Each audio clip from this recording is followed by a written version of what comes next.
Okay. Alrighty, man.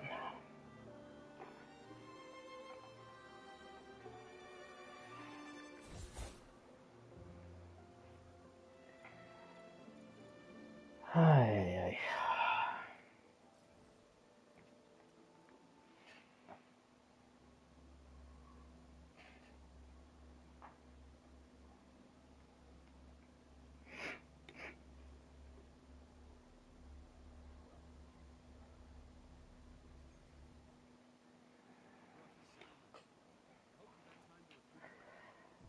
Uh, sure. Alright, hold on. Before I start even doing all of that,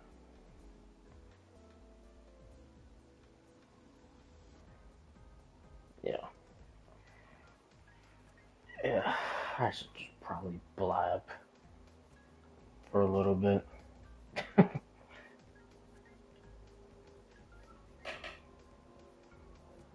But, yeah, man. Pretty,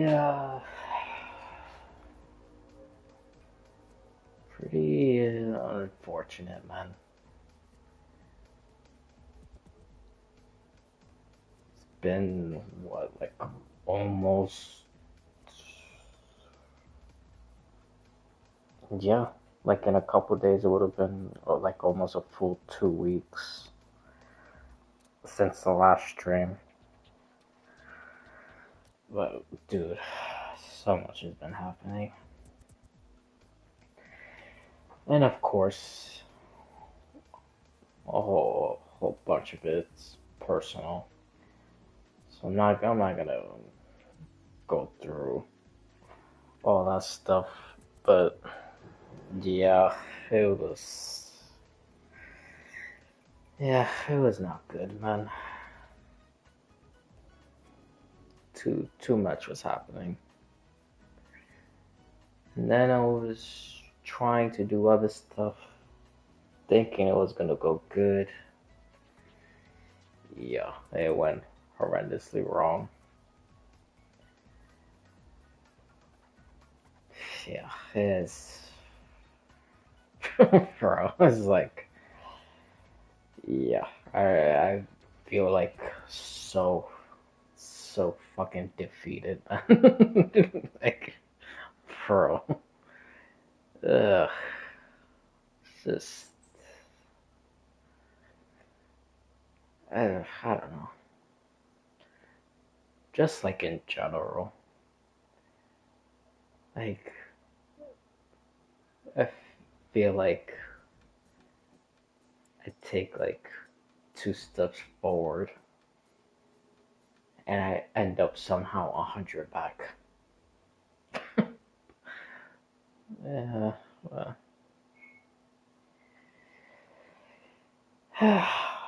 but yeah, that's basically just just life literally just like freaking decimating me. Like, there's honestly no other way to put it. Just completely like destroyed. But yeah, I mean,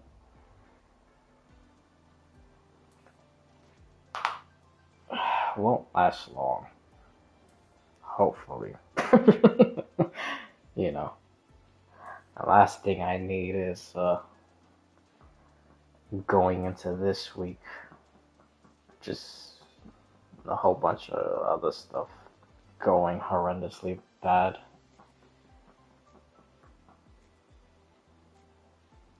Especially that well,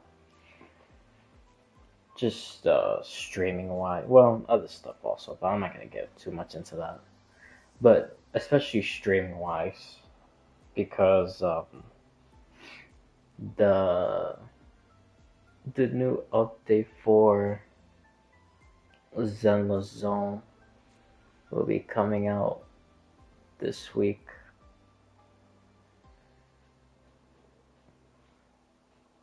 Yeah, speaking of Zenless Zone, I didn't, bro. I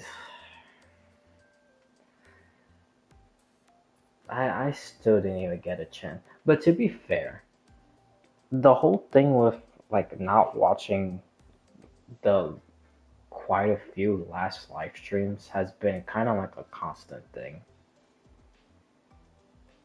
I don't know, for always like some reason I just like can't watch it that day.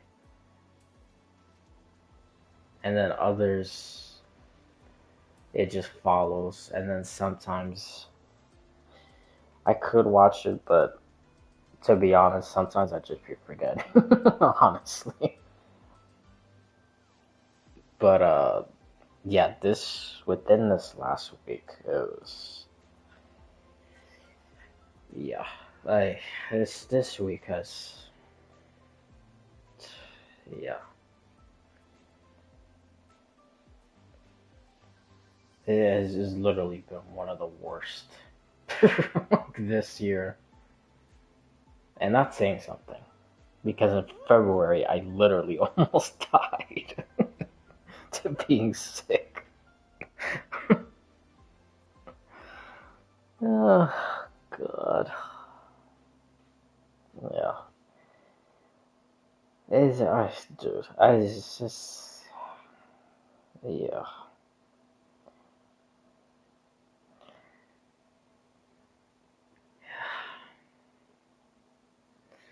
But anyways, I'm not gonna try to dwell on that so much. But yeah, I needed to do something. Cause I was thinking about probably doing it to streaming this tomorrow, but I mean I'm not doing anything right now. And I was thinking about playing Wuthering Waves anyway. So if I'm gonna play Wuthering Waves, I might as well just do the quest. And the last time I played Wuthering Waves, I did say I was gonna do the quest on stream. So yeah. So there's that. But yeah, this quest shouldn't even be that long anyway. It's always like the first part of the main story quest that's like really long.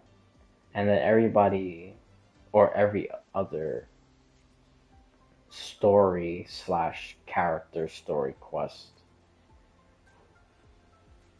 or main story slash character story quest. Those are like pretty short because it was the same with like Hayuki, Lucilla, um, Mornay was pretty lengthy. I think Mornay's is probably the longest one so far this year in terms of like character main story quest because you know they kind of like intertwine with each other, like what Genshin did in the beginning with Llama and Flynn's. But anyways, so I don't think Yangyang is gonna be like that long, and if it is, that's fine. I'll be perfectly happy with that. Because maybe we could get some information on like who is the because in the quest in the main story quest, Yangyang met like her other self, and the other self seemed like she knew that Yangyang was gonna do all of this, and she was telling her not to do it because she's gonna fail just like the other times. So, how many times did she fail before? Was it also with Rover? how does she even like split herself, or is it just a completely different? Well, not completely different, but I guess that evil Yangyang, quote unquote, I guess, for now, because I'm not really entirely sure. I really don't know. Like, is that one part of the Fraxidus? I don't know. There's a lot. And even with, actually, now I think about it, it probably might be like a split soul type of thing. Because when you was playing the quest, or when we was playing the quest, whatever, same thing. Uh, Playing the story quest, and Yangyang went into the past through that sonoro sphere, and then she was like activating her abilities, which shouldn't have been possible during that time. And then also with like little flashbacks, and even Rover had like a flashback. Well, for Rover, it might not be a flashback. For him, it might be something in the future. We just had to wait and see. It's like really early in Mengjiao, so and like I said, I don't know. Maybe they'll talk about some of that stuff in Yang Yang story quest. But anyways, there was this one part, the Yang Yang 5 star, that she was like hammering something, and everything else like around her was like destroyed. So I wonder if that Yang Yang was supposed to be in the past when the other Yang Yang went into the Sonorosphere with all that bird stuff. And that's why I say that shouldn't have been possible for her to do. But for the other Yang Yang, then yeah. It's kind of confusing. If you did the quest, then yeah. And, unfortunately, it's basically almost like 2 weeks later. Actually, no, like three. Because the almost 2 weeks was Himiko in Star Rail.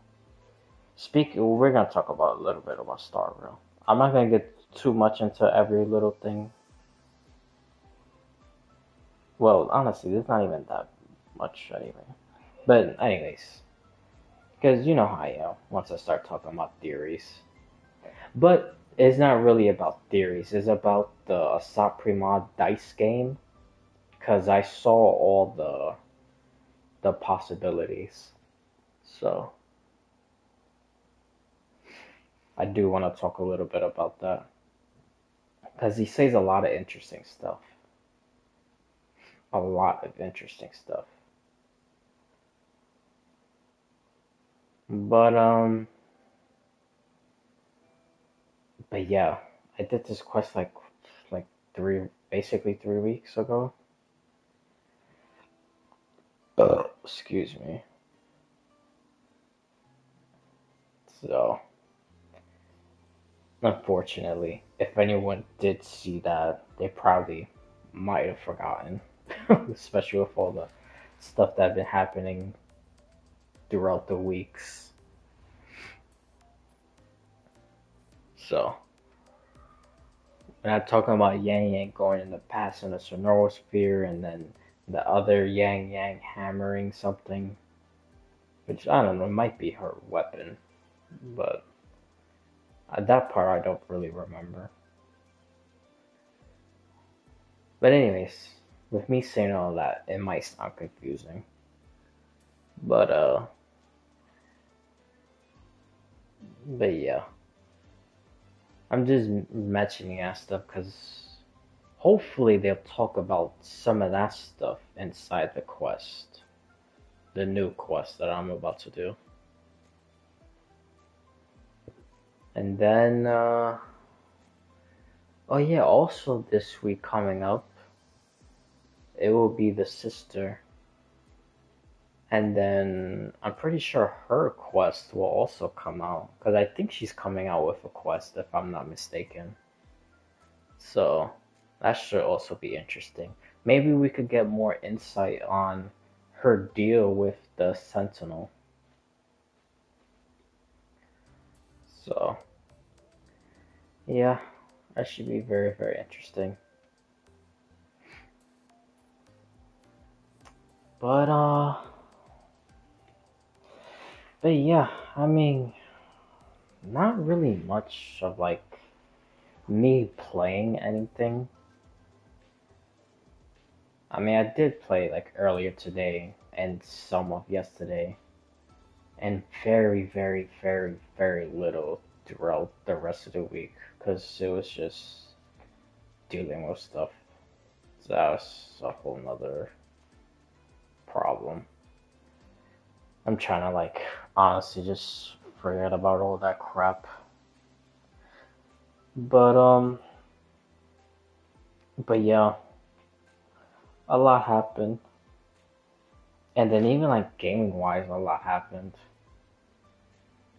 Like even yesterday, which I didn't even know this. But like PlayStation Network went down, which is hilarious to me because these guys are literally trying to push this like no disc. They want everything digital. But then when PlayStation Network shut down, nobody was being able to access their digital games. So yeah. So much for being discless. So stupid, I swear. I don't know what the hell is wrong with these gaming companies. But yeah, there was that. The Resident Evil trailer came out. I did not see that. Also, I didn't see the Zenless Zone live stream. I did see little bits and pieces. Like I saw Ramiel, but I don't think that was even the Zenless Zone trailer. I think that was Ramiel's own trailer that she was fighting Sunbringer. Um, and it's interesting that Ramiel sees Sunbringer as like her senior.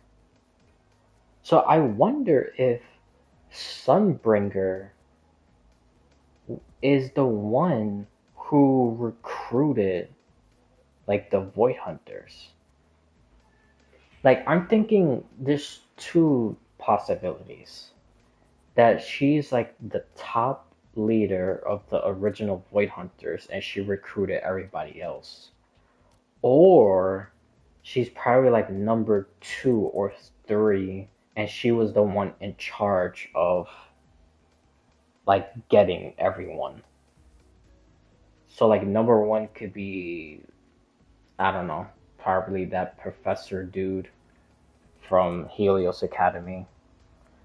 Number two could be, I don't know, probably just her. She could probably be the second Void Hunter of the original squad. And then from her, she recruited everybody else. So she recruited Dan, she recruited Vike, she recruited the purple hair, Joyous, um, Swordmaster, and yeah, and then that's it. Because it was only those seven people for the original Void Hunters. But yeah, it was really interesting. Because I thought, like, originally that Sunbringer and Ramiel were just, like, partners of something and then it went bad.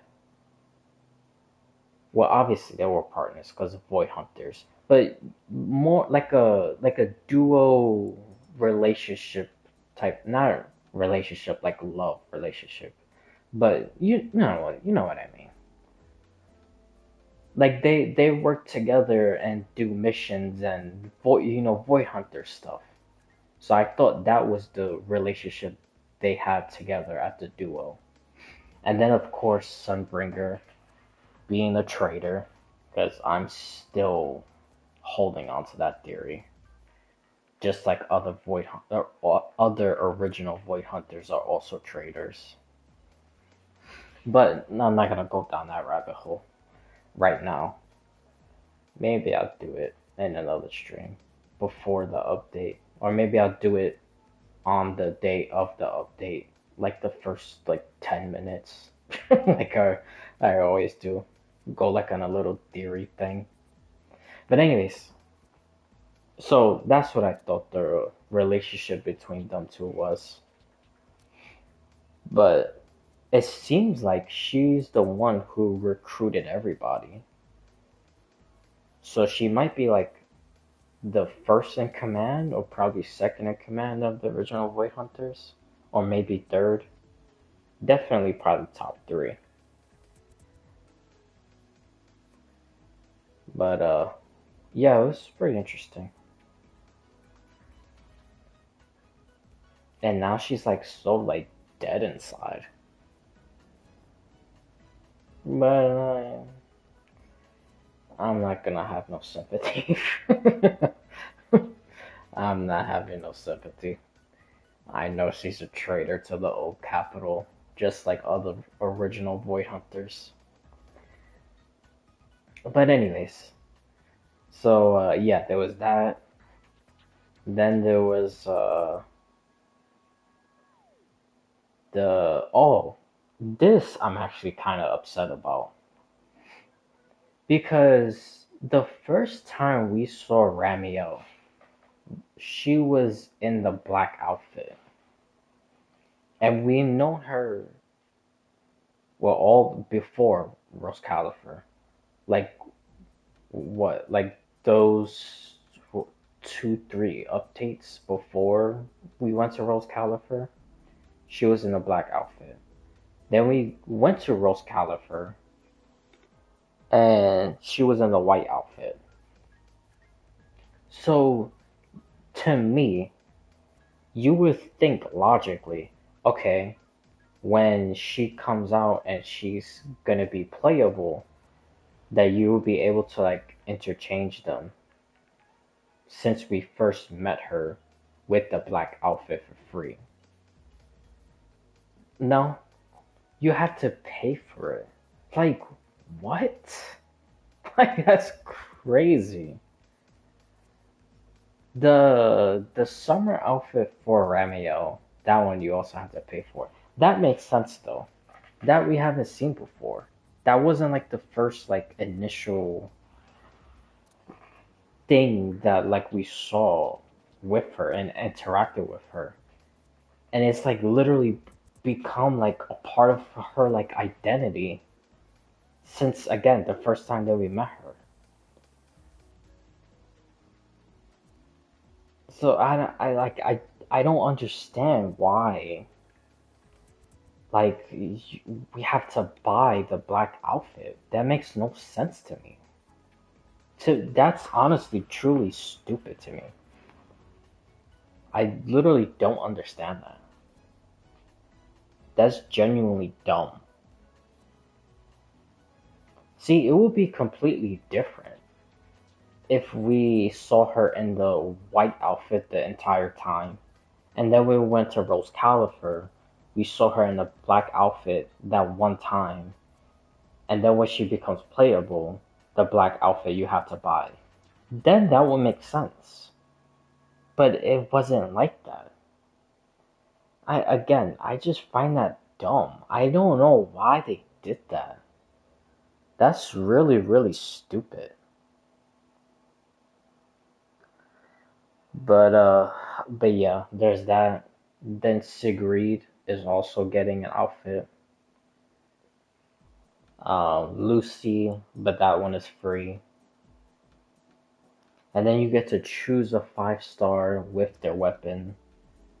So like Anne B, Hugo, Lucilla, not Lucilla, Lucia, um, Trigger, Jane, and I think that's it. I think it's those five people.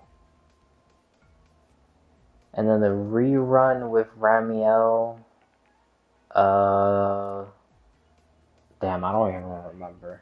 But I know one of the reruns is Aria, and then you have the three banners. That's the second phase, which that's funny to me. Oh, Aria is with Ramiel.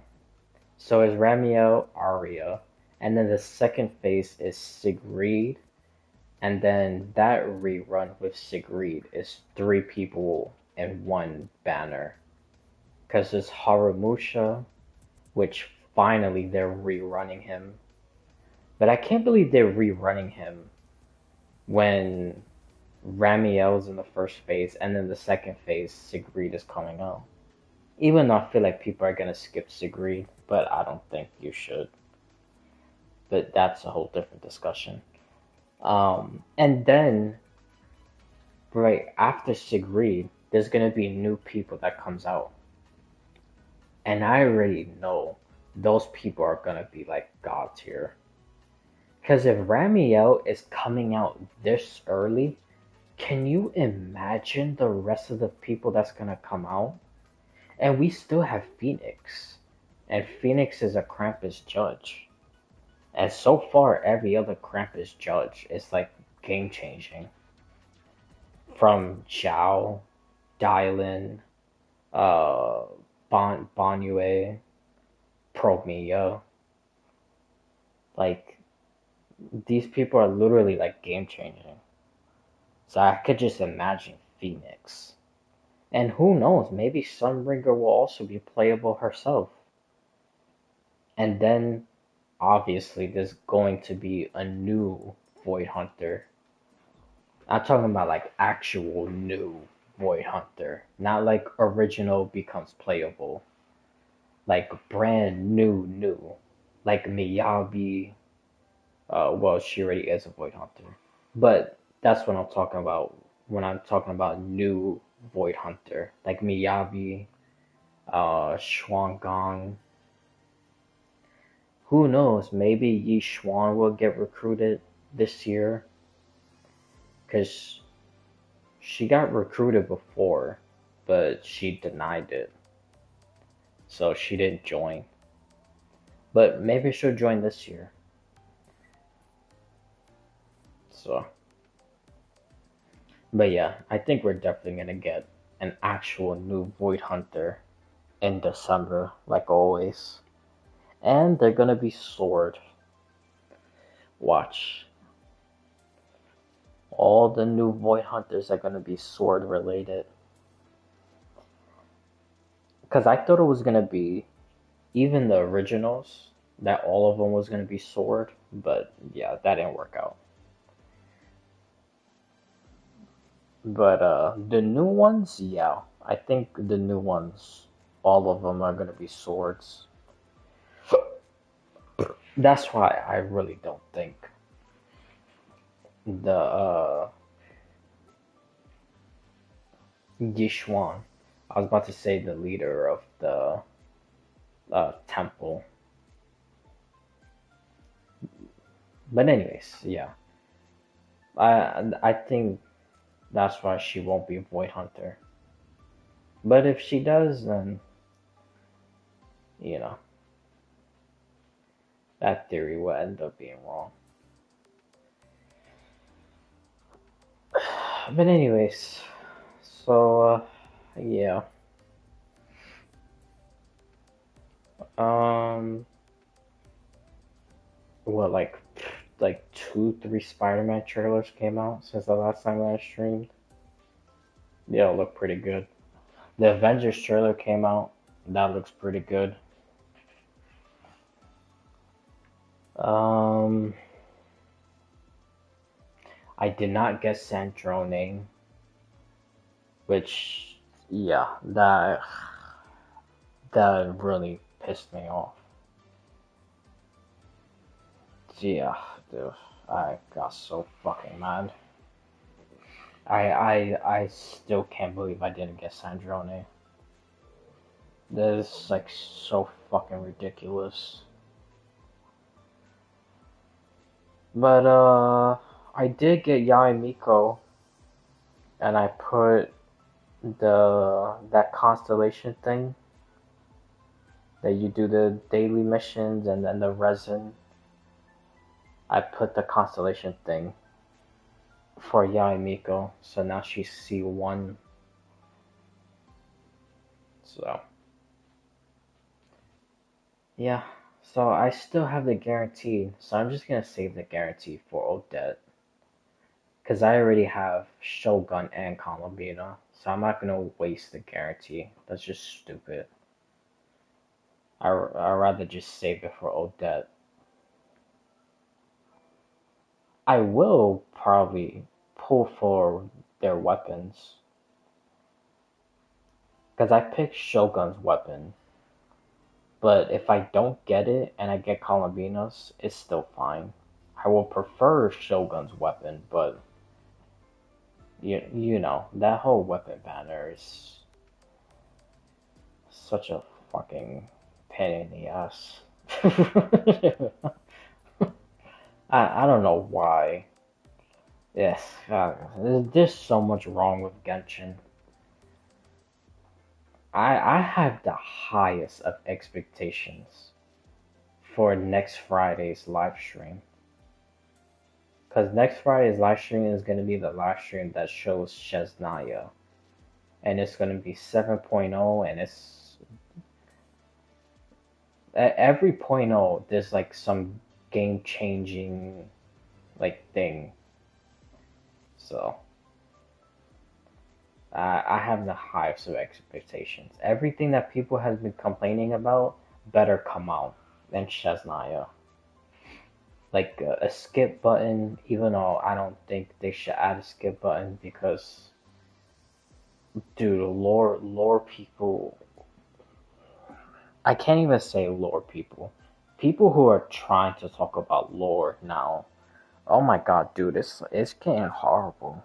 The stuff that I be seeing, it's like, how, like, dude, like, the game is literally telling you a certain piece of information, word for word. How do you read that and come up with your own, like, yeah, I'm not getting that. Because, dude, especially with the dice game with Asap Primon, again, I'll go into that later. Oh my god, the stuff that I was seeing. Like, jeez. This ridiculous. But anywho, um, but yeah, for people who just don't care about the story at all and just skip everything, then I guess it's fine. Or just meta players. But yeah, a passive resin. I fucking hate the talent domains. I hate all the domains. Even though I've been doing like decently well in artifact domains, and even leveling it up has also been going quite well. But they need to change that shit. Dude, that weapon banner also, it's like so stupid. And then also like changing the 50/50s. Like they need to add like the very first people that came out. Like Klee, Zhao, Beidou, Eula, Shenhe, Ganyu. I would say the what you call it, the Archons like Venti and Zhongli, but I know they're not gonna do that. They should, but I know they won't do that. But yeah, they need to like change those 50/50 losses. Even Zenless Zone, they let you change it now. Well, in the next update, they'll let you change it. Because now you could put in Um, the cop, I forgot her name. Not the electric one. The ether one. I forgot her name. And then Nagi, her, the Section 6 electric anomaly. And then the other person, Caesar. You could also put Caesar as a 50-50 loss. Oh, and they also buffed, which I don't know exactly what the buffs are. I just saw that they did buff them. Arena, Nekomata, and I don't know if it was like Vivian or someone else. I think it was an anomaly agent because I think they buffed 3 people, and it might be Vivian, but I'm not sure. No, it might have been Jane that they buffed. I don't know. Like I said, it's one of the anomaly people. It's either Jane or Vivian. But anyways, um, yeah, even in Zenless Zone, now you could choose 50-50 losses. In Genshin, they still don't have that. So, yeah, there's a whole bunch of stuff that they need to change. So, this live stream better meet everyone's expectations, which is gonna be very hard to do and a little bit unrealistic. But honestly, like Genshin is like so far behind from everybody, including their own other games. It's kind of sad and ridiculous. Genshin should not be that far behind in terms of quality of life. It literally makes no sense. So yeah, they have to meet expectations and supersede it also. I think truthfully, I think this live stream will be like the make or break it. Like make it or break it type of situation. Cuz if it goes bad, people are just they're gonna quit, they'll riot, they'll freaking like review bomb, they'll do all that stuff. They'll literally like ruin Hoya versus reputation, which is not a thing to laugh about because that's kind of psychotic. But bro, they seriously have to do something because they can't keep lagging behind. It's crazy. Honkai Next is gonna come out and it's gonna have better not optimization. It's gonna have better quality of life stuff in that. Like I don't know,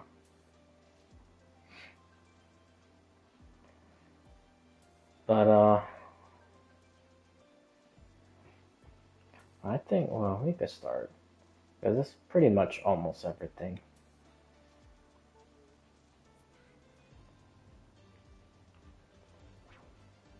Um,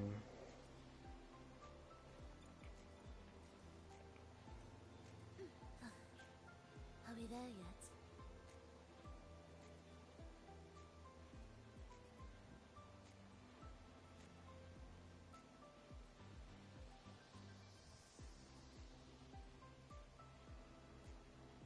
all right. Well, I never seen that before.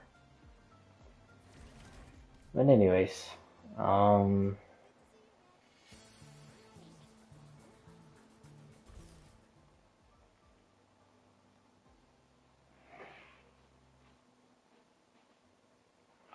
I think mm, I think that's kind of almost everything. Because what was I even talking about before I went to the live stream? Oh, I was talking about the stuff that I saw or saw people talked about it or just saw it myself. So it was like the Resident Evil trailer, the Zelda Zone live stream, and then that's what I was saying. I only saw some stuff in it. The two, three Spider-Man trailers, the Avengers trailer. Um,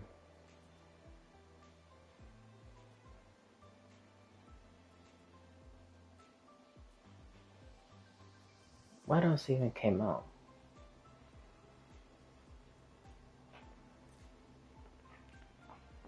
Uh, oh, I did see, which is weird because I saw how, um, damn, what's that guy's name? The guy with the tattoo mark over his eye that looks like a scar. Starts with a J. Jin Ran or something like that. I saw how he fought or fights. He fights very. It's weird because he's fusion, but when he fights, it looks like he's Arrow. I mean, I still like it, and he kind of reminds me of Genshu Lin. So I wonder if he's gonna have some connection to him in the future. But anyways, I saw how he fights. He fights really well. He looks like Arrow. But anyways, and then after that, I saw Ching Zhao, which I'm thinking she might be another Sentinel, not just a Sentinel Resonator. That's a completely different subject. Maybe we'll get some information about that in Yangyang's quest also. We'll just have to see. But but with her, I saw her like ultimate, and I didn't see how she fights. And then with the guy, I saw how he fights, but I didn't see his ultimate. So it was like the opposite for both of them. But dude, Ching Zhao's ultimate is crazy. How she just like rains like swords from the sky. It's crazy. Bro, all those people that was saying she better fight, like how she fought in the cutscene when she showed up at the end of the quest. Yeah, they're gonna be satisfied because she fights like that, or at least her ultimate is like that, with the swords like raining down from the sky, and then the gigantic one. It looks really, really, really good, really good. So I'm very excited. And then I also saw, which one of them honestly is a no-brainer because that's literally how Rover got his power. And then the other one, a little surprised, but not that surprised, because she's probably a support for the Sentinel. But the Sentinel apparently is Rectifier Electro. Again, not surprised. But the girl with the umbrella, I forgot her name. She's Electro. I forgot what weapon type. But she's probably going to support the Sentinel. So that I'm kind of little surprised about, but not really. I wonder who's the people that's gonna come out after them.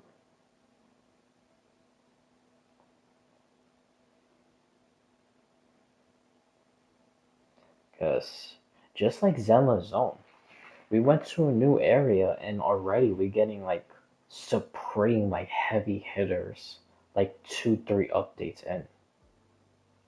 It's crazy. And we're not even like at the end of like any of the stories yet. So I could just imagine once we go to the end, how those players or people is like when they come out. Dude, my brain. Like I'm saying all this and it's like it's like if I'm just saying it like backwards inside my head or something. Then that's why I keep like pausing when I'm talking. I don't know. But anyways, you know what I mean. Like already we're getting Ramiel, Sigrid, which people are not talking about her enough because they literally said in the story on 2 separate occasions that she's a void hunter level power. She's just not a void hunter yet. Or I don't know. She probably won't be a void hunter at all. But her strength is the equivalent of a void hunter. And then in this game, we're already getting Ching Zhao, Yangyang. Hishin is gonna be like what 2 updates later, or well, yeah, 2 updates later from this update. Because the next one would be Ching Zhao, the dude with the scar, tacit mark on his eye, and then after that, it will be her with the girl with the umbrella. So, and Star Rail, man, not gonna lie, shout out to Star Rail, man. Star Rail has been quite. They, you know what's funny? I remember in Euphorius, there was a gigantic, like, well, they've had a power creep issue for a while, but I'm not gonna go too much into that. Because, yeah, there is a power creep thing, but I feel like people just blow it way out of proportion. But Euphorius, that was like a really big problem. I'm not gonna lie. But yeah, Planet Arcadia came out, and people in Euphorius is still like dominating like the tier zero half, tier ones. Like they're dominating like any game stuff. And now it's even gonna get stronger because in the next update with Robin Remembrance coming out, the Remembrance team is gonna be back in full effect. So the developers actually really listen to the community and listen to the power creep issue. Because Elation didn't completely overthrow like anything. Like you could still do Remembrance, you could still do follow up with like Asheville and Blade. Blade even brought back Akron. Like they done really well. And then now Himiko making the Astro Express team like god tier. So they done really well balancing everything. And a lot of people's not giving them credit for that. Which is again so surprising because everyone complained before that power creep was like insane and they needed to do something. But yeah.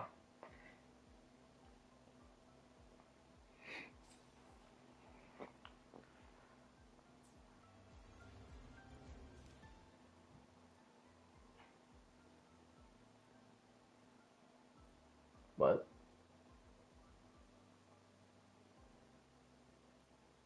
Oh, do I have to put focus mode in order for me to go?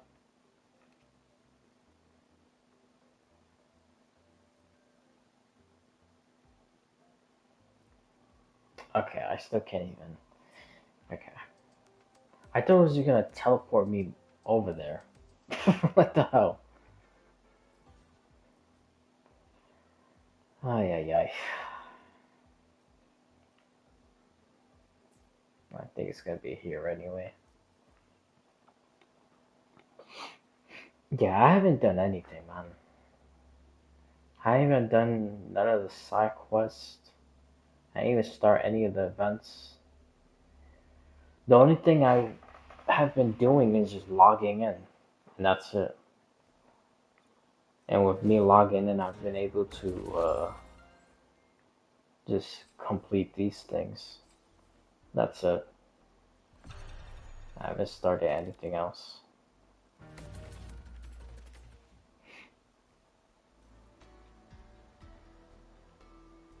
Oh, now that I see this, well, maybe I could see him while I'm doing the quest. Cause that guy, what the hell?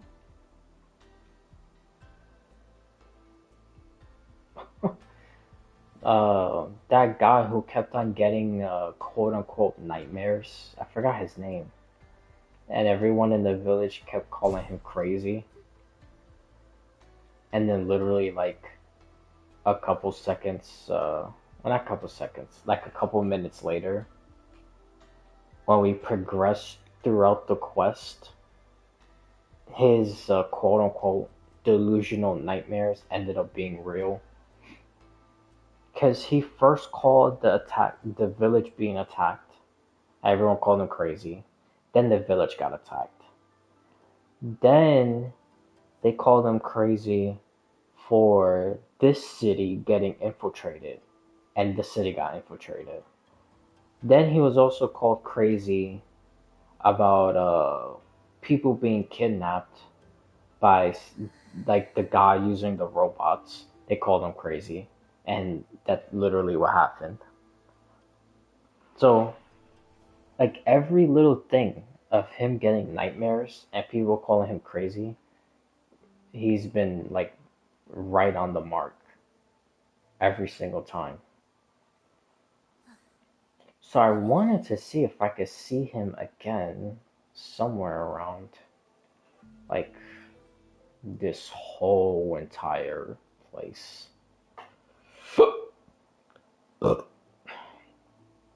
Yeah, dude.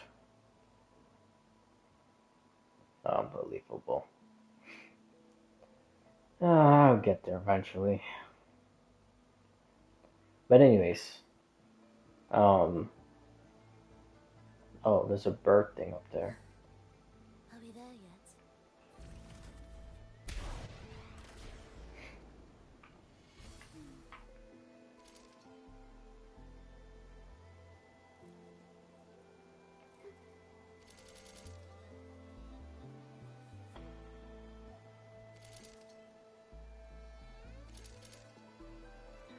Oh, for a second I thought those were birds also.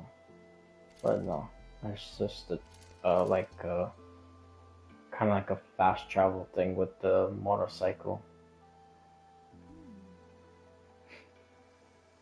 But anyway, I wanted to see if I could see that guy to see if he would say something else.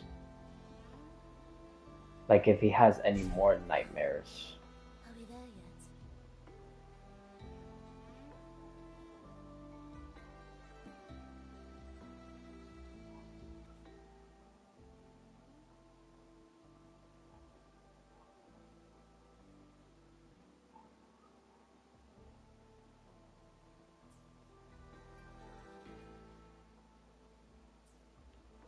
Alright.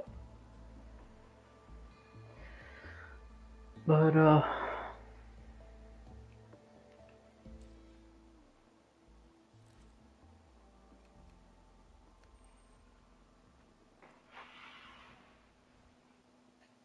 oh, right before I start this.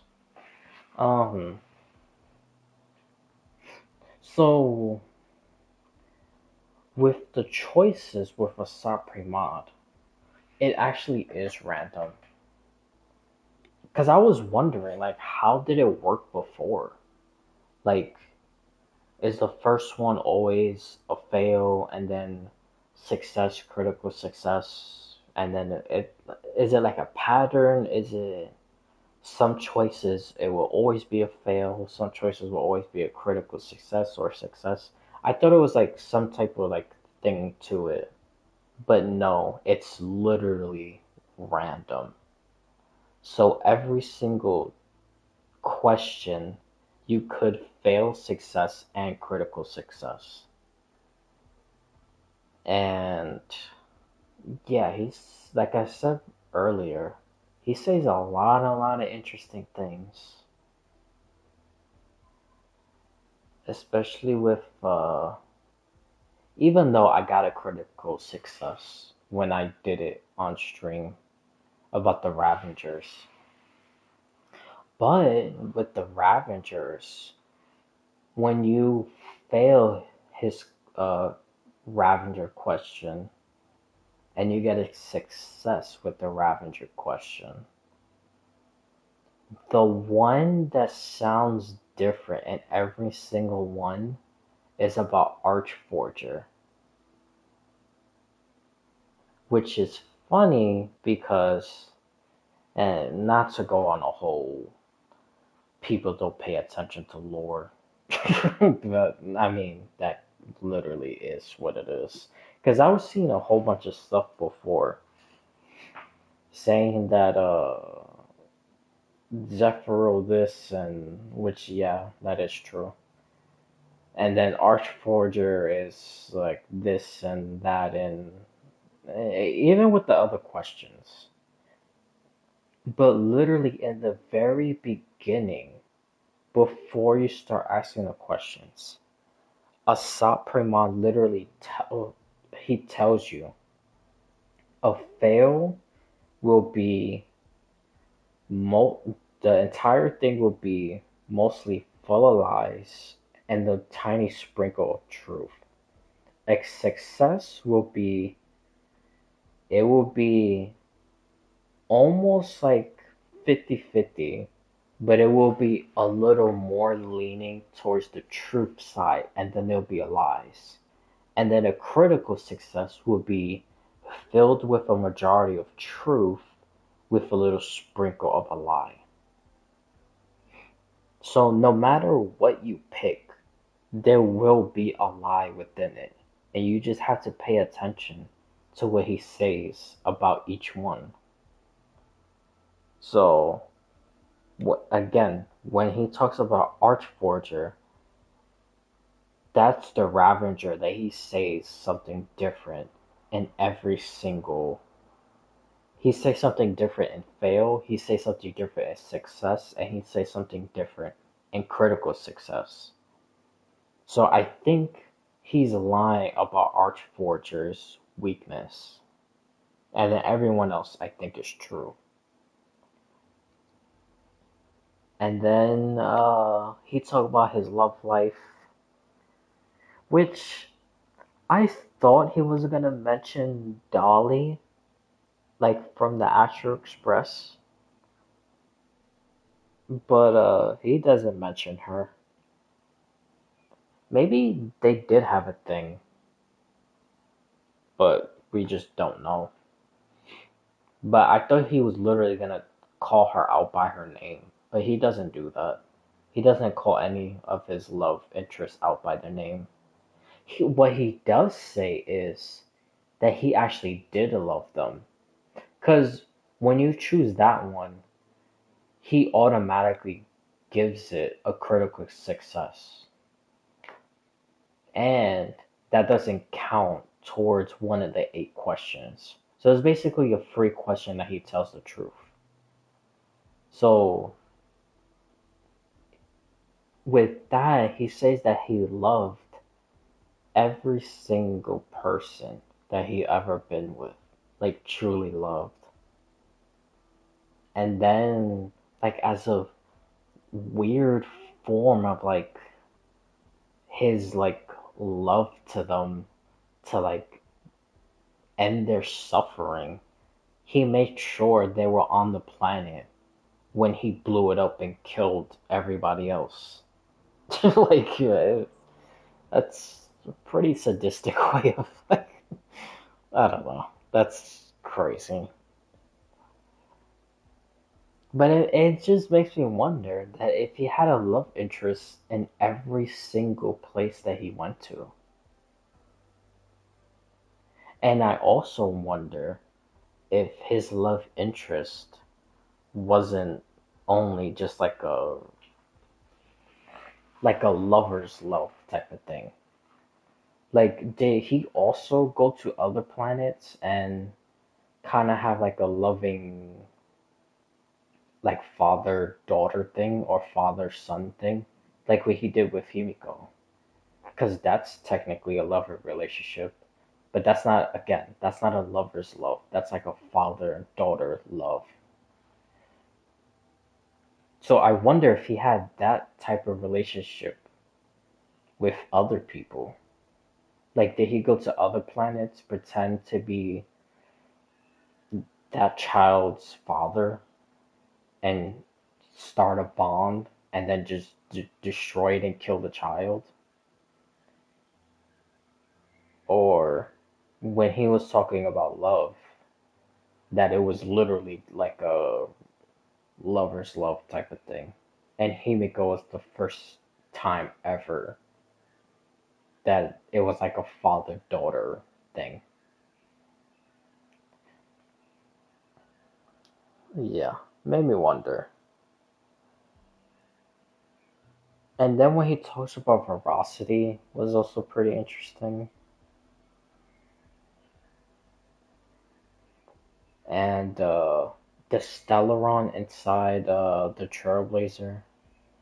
The Stellaron Hunters was extremely interesting because which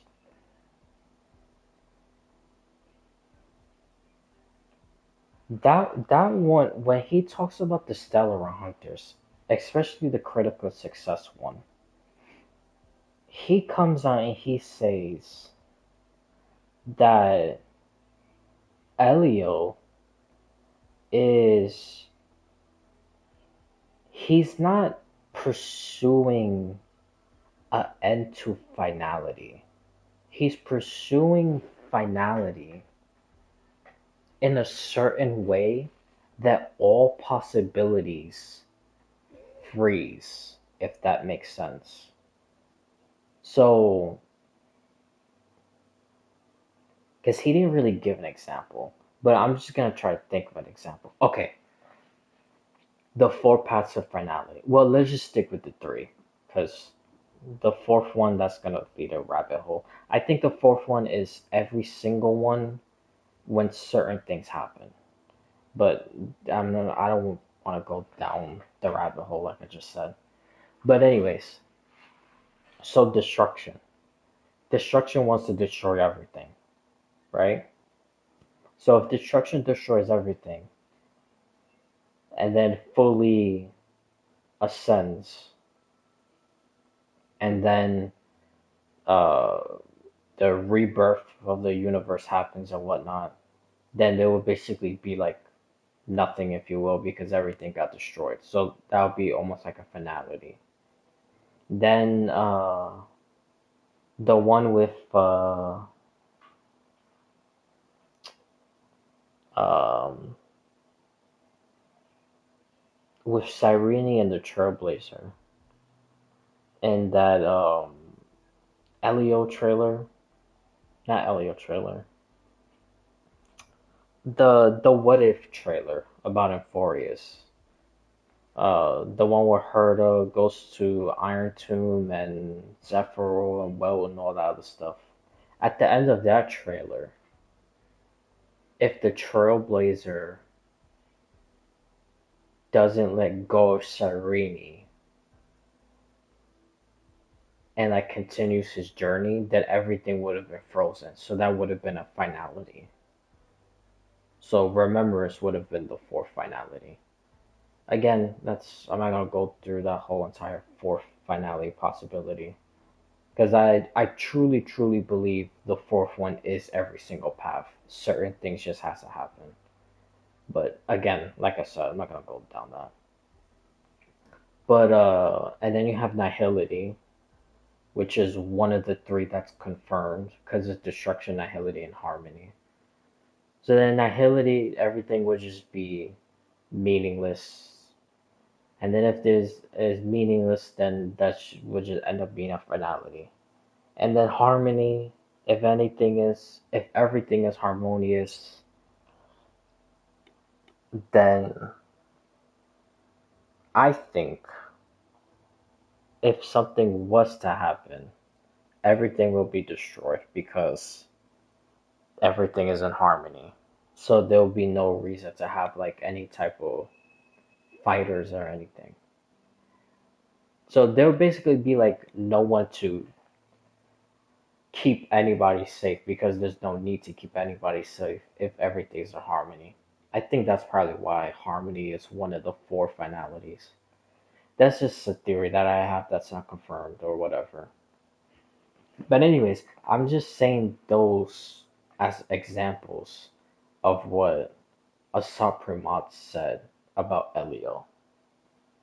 Because he says that Elio is not trying to like destroy finality or whatever. He's trying to use finality by freezing all other paths that could lead into finality. And then with that, that will be them beating finality and it would lead into the new cycle of the universe or whatever. So that was very interesting what he said about them, especially about Elio and the Stellaron Hunters.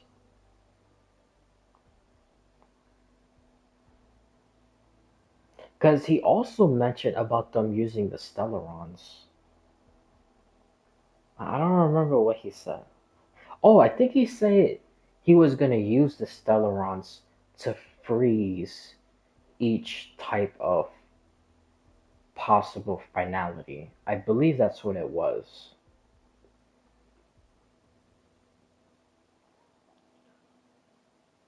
Um, yeah, and then he also talked about the Stellaron inside the Trailblazer. He talks about that Harmony blessed him, but then there's also something inside of that specific Stellaron that blessed him also, which obviously that's Trailblaze. So I did get that right because I was talking about that while I was doing the 8 questions. But when I picked that question, I got a fail. So I was thinking that I wonder if Akavelli personally uh, blessed that Stellaron. So that Stellaron could go inside the Trailblazer with, of course, Harmony also. And that ended up being right. Because when you get a critical success, he talks about that. And he does say that the Stellaron is confirmed. I mean, is blessed by Harmony herself and Trailblaze.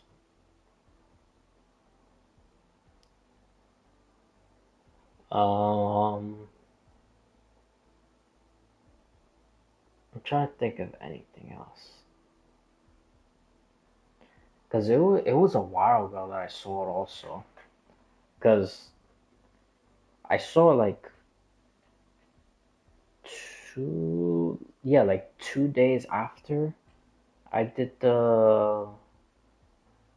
I did the story, and then I was gonna do a Twitch thing about it, but yeah, that did not work out.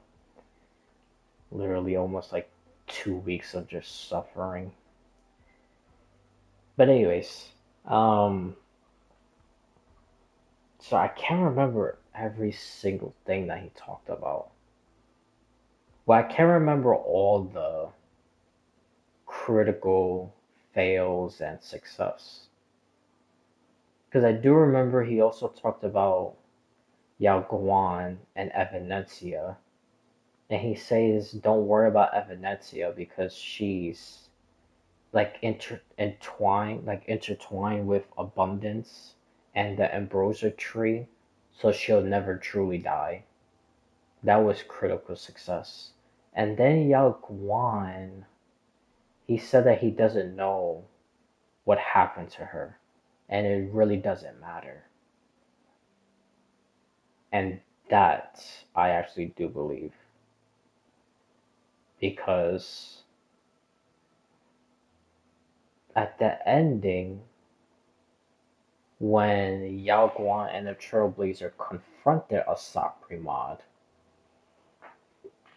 she started like disappearing. And I'm pretty sure, I'm still convinced to this day that Silverwolf and Pearl was the one who kidnapped Yao Guan in front of our eyes. I don't think she vanished like how she vanished like before. I think this time it was forced, and it was by Silverwolf and Pearl. Um, yeah, there was. I think that was all kind of like the most important things. Because the really, really important one I wanted to talk about was Archforger.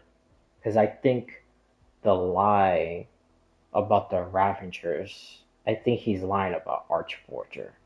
Since he says something different in each three thing. Like fail is something different, success is different, and then critical success is different. And when you talk about the other Ravengers at fail, success, and critical success, he words the weakness different, if that makes sense. He doesn't talk about a different weakness.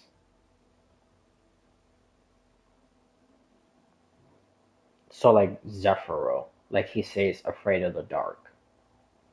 And then if you get like a critical success, he goes into more details, basically just a longer explanation of him being afraid of the dark. But with Archforger is different. A social recluse, I forgot the word. Social anxiety. Um, and then he said something else. I think he was like afraid of something, but it's all different from each other.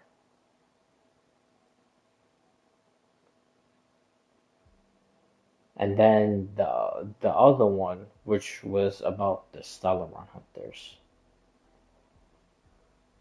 that Elio wants to use a finality that freezes all other finalities from happening. And the Stellaron hunters are going to use Stellarons to do that. So, yeah, I think that's it. Because I'm trying to think of the other questions. Because I know it was that one. It was the Stellaron inside of the Trailblazer, Evanencia and Yaoguan, Love Life,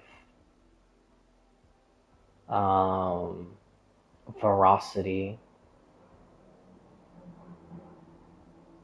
um, all the four paths to finality, which he says that okay. That's also another one. Even that one, It's basically what I said. The fourth one is every single path, but certain things has to happen. But when you ask him and you get a failed success and critical success, in each one he also says something different. Because one of them he says elation, the other one is preservation. Oh, if you if you get a fail, it's elation. If you get success, it's preservation. If you get a critical success, it's trailblaze. That's what it is. So I'm pretty sure the fourth one is every single path. Certain things has to happen. Because even when he talks about elation, which again is a fail, so it's mostly a lie, but there's a sprinkle of truth. Again, people tend to forget that because they just see fail and they think 100% it's a lie. That's not what it is. Or even when you get success, it's not split down in the middle 50-50. It's close to 50-50, but it's a little more truth to it than lies. So, like, if I had to put a number on all that stuff, again, these are not accurate numbers. Well, to me, I think is accurate. But fail would be like 20% lie. I mean, fail would be 20% truth, 80% lie. If you get success, I think it would be like 60% truth, 40% lie. And then if you get a critical success, I think it's 90% truth, 10% lie.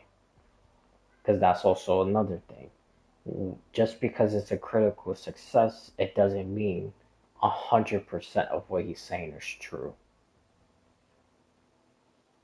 So, but anyways, um, with elation, he talks about elation falling, and from elation falling, something else will be birthed out of elation. So kind of like order and domination, which I still have a thing about that, but that doesn't matter. That's for another stream. So yeah, elation. It will be something with like that, with like order and domination. Elation will have something else. And then with preservation, he talks about them preserving everything in Quallaproth, like slamming his hammer and creating something new. So that basically also kind of sounds like the same thing about like order and domination. And then with Trailblaze, he talks about trailblazing, reaching its end, and something else being born from it. So in every single one that he talks about a path being like fallen and then something being birthed out of that same path, just differently. Again, the example of order and domination, like with Sunday. Order fell, Sunday was rising to Eonhood, following the path of order, but it wasn't going to be order, it was going to be domination. So that's why I think the fourth path is every single path. It just has to be done a certain way. So elation could be it if something happens. Preservation if something happens. Propagation if something happens. Ferocity, beauty, and so on. Besides the the other three, which is already confirmed. Destruction, nihility, and uh, harmony. Even though I feel like when those fall also, there's gonna be a new path birthed from it. But the path being birthed from it, I don't think that's what's leading it into finality. That would be after finality. Again, this is a whole big thing. I could save that for another stream.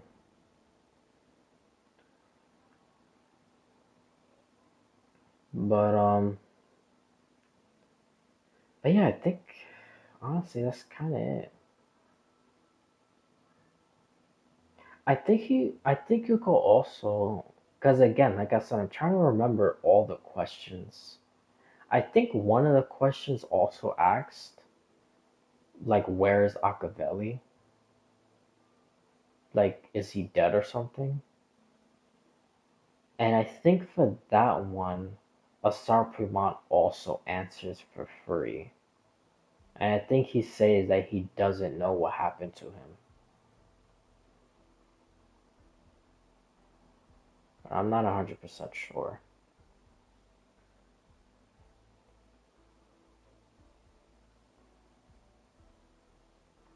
But all the other questions, I mean, yeah, they're like important, but they're not like game changing. Like especially with the one with Elio about using finality. That one is like a holy shit.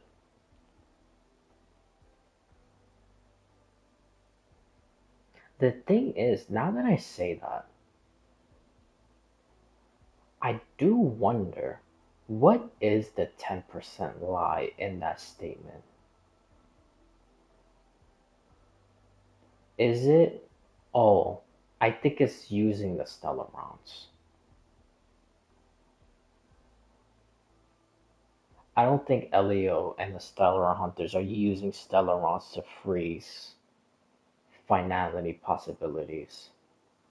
Because I think the Trailblazer is the one that's freezing finality possibilities. So that's probably the 10% lie right there. That's I think that's what it is.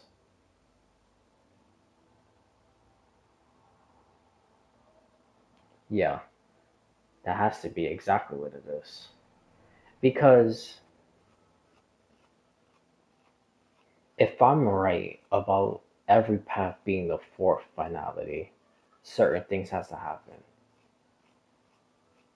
Then the What If Euphoria's trailer, at the end of it, when the Trailblazer Cyrene is the reason why the fourth finality happens, and it's remembrance, and then we do the quest, and then it looks like we're gonna freeze everything, but then we don't because we choose to go on and trailblaze, then we froze that possibility. So that means remembrance cannot be the fourth path anymore that could lead into finality. Because the trailblazer froze that finality right there and chose to keep on trailblazing. So yeah, I think that's the lie right there. The Stellaron hunters using Stellarons to freeze possibilities. Because it's not the Stellaron hunters doing using multiple Stellarons. It's the Trailblazer using his own Stellaron inside of him. That's what's freezing possibilities.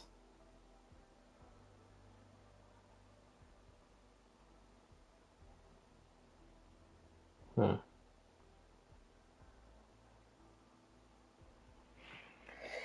But yeah, it was, oh my god damn, almost like an hour and 30 minutes. Holy shit. It's fine. I didn't even realize I've been going that long. I haven't even started the quest yet.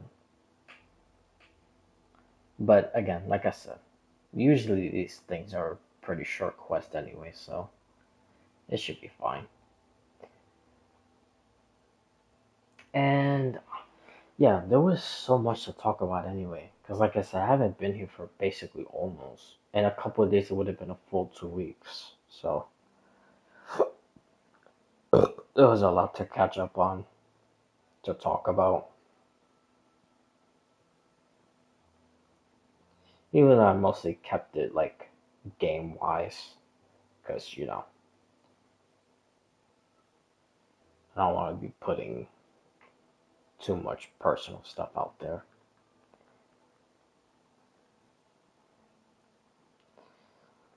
But yeah, I think now that's basically kind of everything. Because I talked about the movie trailers, the live stream, even though I see the whole thing, but I talk about some of the stuff. Uh, this about Yangyang, um, the dude with the Tassa mark, Qingjiao. Of course, I just finished the Star Rail stuff. Oh, one more thing, and I don't know what to think about this.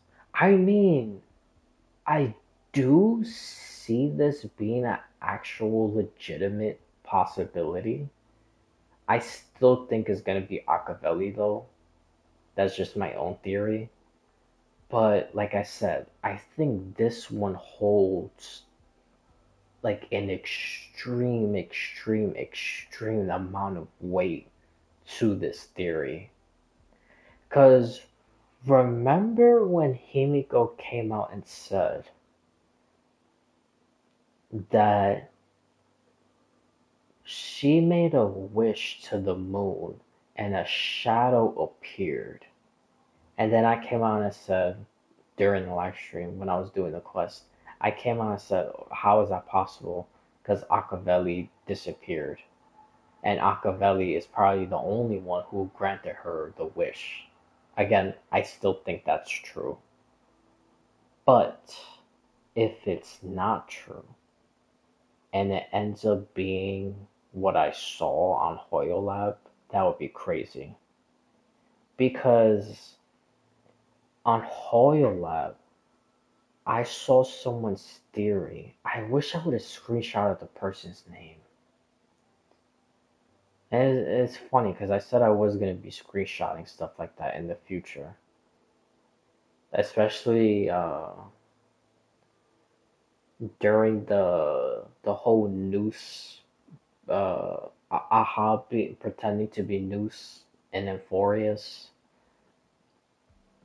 And even a little before that, like when I was talking about what I saw in the teaser trailer for Zenless Zone 2.0, that there was someone in the comments who literally predicted every single thing correctly when it came to Shiyuan and Shuanggan. Like literally everything that happened in the story, the person guessed it correctly, perfectly about the brother and the sister. That's I that still fascinates me that that person got it right. And like I said, it only between the brother and the sister, because everything else he didn't talk about. He only mentioned Shiyuan and Shuanggang and their story between the both of them. He got every single thing right. But anyways, um, yeah. So there was another theory that when Himiko was talking about that a shadow passed the moon and heard her wishes and granted her a wish, that it was actually the evil version of Evanencia. And that sounds crazy. That sounds really crazy. But like I said, that actually holds an extreme amount of weight to it. That literally probably exactly who it is that granted the wish. Because a couple things. The weathering curse got cured. The only thing that could possibly do that, if not from an Eon, will be someone like an abundance emanator. That's Evanencia. Even though I think she's a pseudo emanator because I think she's connected to Fuli also. That's a different discussion. But yeah, it would be Evanencia. And then Evanencia not like participating in the games because she's supposed to be like in the middle monitoring everything with the ambrosia tree. So again, she would be the one that would heal. I mean, yeah, also heal, but she will also hear people's wishes if they were to win the Phantasm Moon games, because she possibly could be the one that's giving out the wishes also. I don't think since the beginning, because that's a whole different discussion, but probably at least within the last couple Phantasm Moon games. Probably since the one with Oswaldo, more than likely. Because I also have a thing about Oswaldo. Because, oh, that was also, not Aha, Asap Primad, in one of the questions, it was about the Phantasm Moon games. And he came out and he talked about the dude who wrote the Fables Among the Stars. And he talked about that how since he wrote the Fables Among the Stars, he disappeared. And then I saw one of the Plan Arcadia trailers, and this was one of the Plan Arcadia trailers before Plan Arcadia came out, and it was about the winners of the Phantasm Moon games. And when the person narrating the video talks about Oswaldo, it's like Oswaldo is the one. Like when he won the game, or assumed to win the game. Most likely he did win the game anyways. That's not the point. The point is ever since him, that's when everything really started to change in Plain Arcadia. So I don't know. It's like Oswaldo did something. I wonder if he knew about the veracity. And that's how the IPC went there in the first place. But if he knew about the veracity, what was his wish when he won the game? I don't know. Anyways, that's not the point. Because in that same trailer about the other winners, they talk about a whole bunch of other stuff. That was very interesting also. But anyways, at the very end, um, like the book is like starting to close, and you see the signature of the person who wrote Fables Among the Stars. So that means all the people who won the Phantom Moon games has already been written in history, if you will, because of the author who wrote Fables Among the Stars. So it's like he also wrote the winners somehow also. Does that make sense? It probably sounds a little confusing, but yeah, it was very interesting. Oh, I think his name is like Adrian Spencer. I think that's what it is. But anyways, and I think he is also associated with the history vixenologist, just like a Saprumod. Um,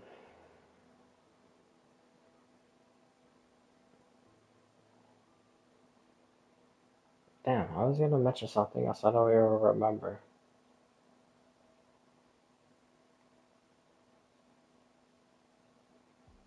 Because now I'm only thinking about the fables among the stars. Because I was reading like into that, and I was reading other stuff that the author said, and the author also mentioned Asap Primad, but he didn't mention him by name. But he talks about Asap Primad, like being a navigator and they're turning towards destruction. And it was there since year one, and none of us even realized that a navigator turned into destruction because we just read the title Fables Among the Stars. So we just assume it's all just lies. And then Black Swan appeared, and then her trailer was like one of the, or she was in one of the trailers about the Fables Among the Stars. And then some of that stuff started to be real. But yeah, it was there from the very beginning. And then he also has other quotes about other unnamed people. So I wonder if those other unnamed people, we already met some of them. Like, is one of them about Akron? Or is one of them about Welt? Because it does sound like, I'm not saying it's Welt, but it does sound like one of the people he wrote about comes from a different, like, completely different, like, universe. Who came into Star Rail universe. Which obviously it would seem like it's Welt, but I don't think it's Welt. Because, I don't know. That seems too, like, obvious. But, yeah, I don't know. But anyways, you see how, like, my mind just, like, went all over the place? I need to just do, like I said, maybe I'll do that the next stream. I'll just talk about all the theories. But, yeah, on Hoyo Lab, someone came out and said that when Himiko was talking about making a wish to the shadow that passed the moon, that person was actually the evil Evanetia, which again, like I said, makes so much sense and it actually holds like a real legitimate like chance that it actually is it, because it Evanetia could cure the curse, the weathering curse. They would be the one who could hear the wishes and other people's wishes if they're the one that's in the middle watching the games, like as an observer. Her connection to the ambrosia tree, and at the ambrosia tree, if you look in the water, the reflection has the moon also. So every all that stuff like adds up. And it will also explain how Evanesia knows Himiko, because they never explained that before. Because Himiko never mentioned Evanesia, and we only just assumed they knew each other because of the what was it, the first update of Plan Arcadia or the second one? No, it was the first one because it was during the whole Sparksy thing that there was a picture and it was the Trailblazer, Dong. I think it was Dong Hong, March, Himiko, Evanesia, Dolly, which is that Russian doll thingy. I forgot the name of those dolls. And I believe Sparksy was also in the picture. I'm not 100% sure. But in that picture, we just assumed that Evanesia and Himiko knew each other because they were both in uniform. But then ever since that, like they never explained more about it. They never talked about anything else. And when Himiko talks about her like sibling students, she only mentioned like Full Wish, um, and like two other people, but she never mentioned Evanetia. So it's like she never met her before. But if you talk to Evanetia, Evanetia says she met Himiko before. So you see the difference? It's probably because she was that shadow that passed by the moon that Himiko made the wish to.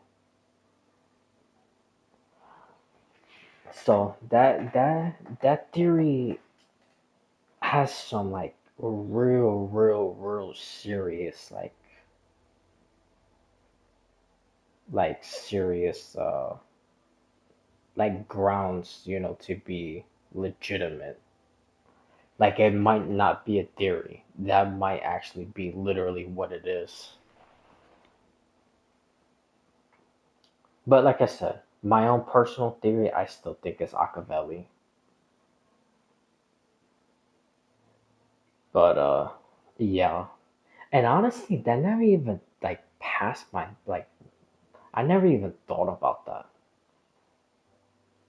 I never thought about it being Evanesio until I saw that post on Hoyo Lab, which again I wish I would have screenshot it. But yeah, that's crazy, man. I can't believe that person is gonna end up being right. Bro, they probably are gonna be right. Oh, I just did it again. I didn't mean to do that.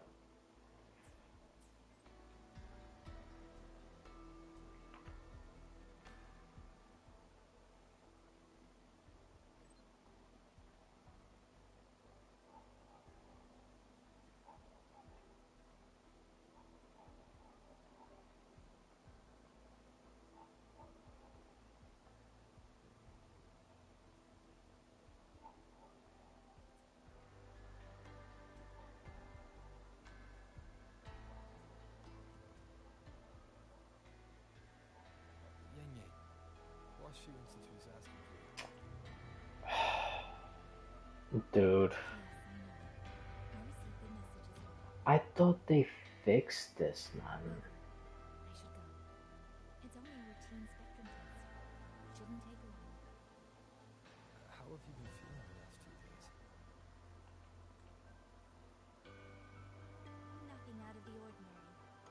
I'm still trying to Hold on, figure is out this what thing happened. also like I not get the fixed? altered This frequencies in the auto signal, thingy?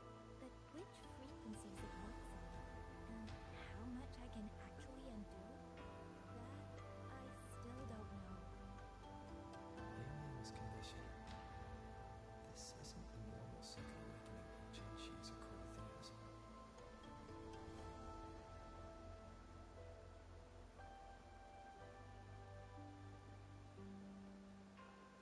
Oh, it's done? Well, not done, but okay. Yeah, cause I looked into this before also, which I talked about it when I did the Star Rail live stream. That some people was having, even though a majority of the problems was like optimization stuff, but there were some few people I saw on PlayStation having like a audio thing. Like when they talk, it sounds so low. I don't know. I thought they fixed that with all these little patches that they've been doing. This literally still sounds the same.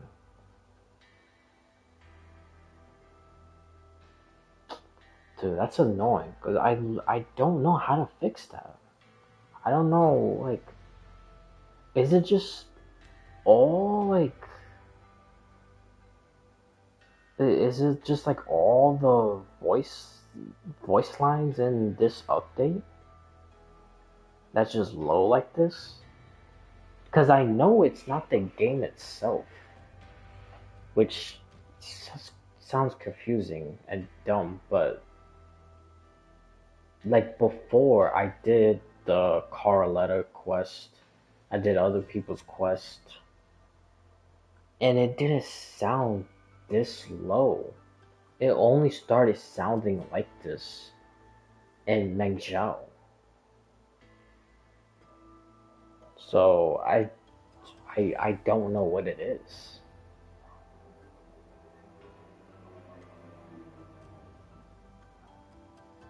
Because I thought also maybe it was just like me, just like the headphones itself. But then I checked after I finished the main quest, and it sounded low again. Like, and it wasn't the headphones. So I don't know. Should I bring her back to the Black Shores for a deeper Dude, check? that's so annoying, man. No. That'll have to wait until we settle things here in Schwanfang. Well then, Rover. I'll see you later.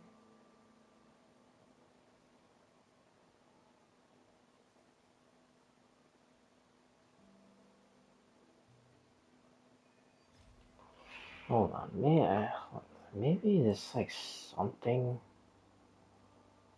It's not these. I've always had it on these but not since the beginning of the game. But I've always had it on these like settings since I fixed the audio stuff from like months ago.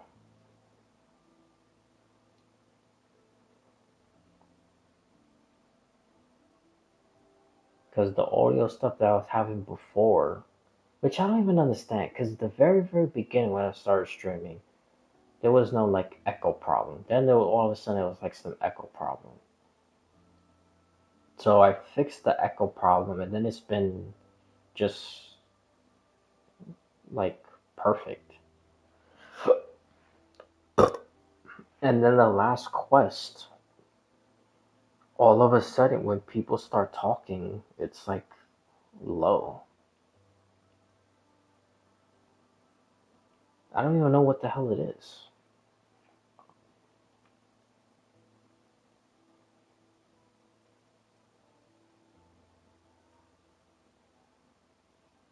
It has to be this, but which one is it?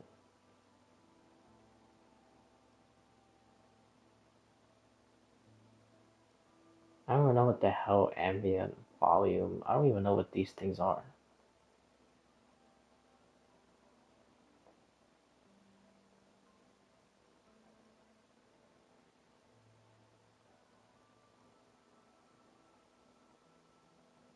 Is it there?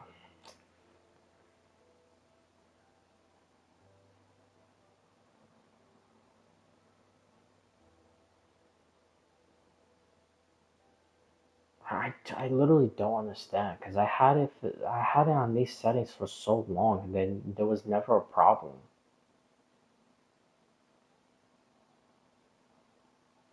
Because the thing is, if I move, because maybe it's probably this to make him speak louder in the like cutscenes. But if I do that, like, is it gonna start echoing in the headphones? Like I had the problems before.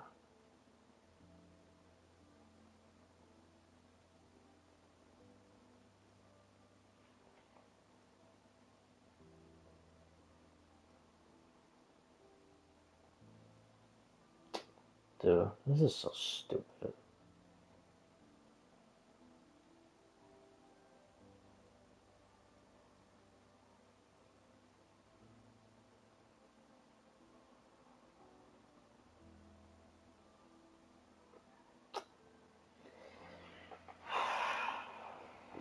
Oh, I might just have to take that risk, man.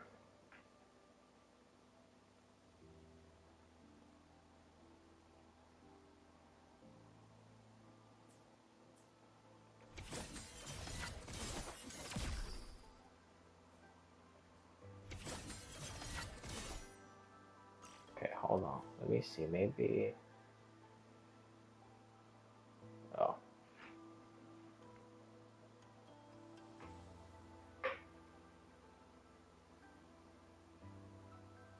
I thought if I talked to an NPC, maybe the NPC could, oh, wait a minute, this is,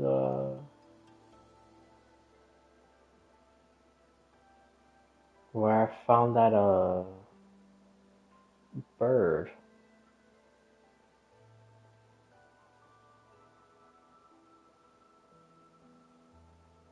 Oh, I wonder if I could actually go to that place where the bird was talking to and give that medicine thing. I don't know. It'd probably be some secret achievement thing. I'll just have to look it up another time.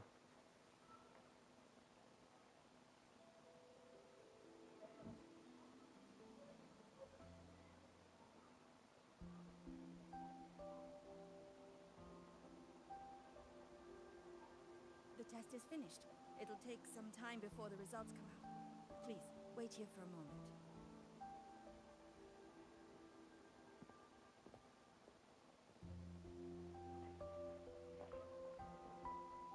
Okay.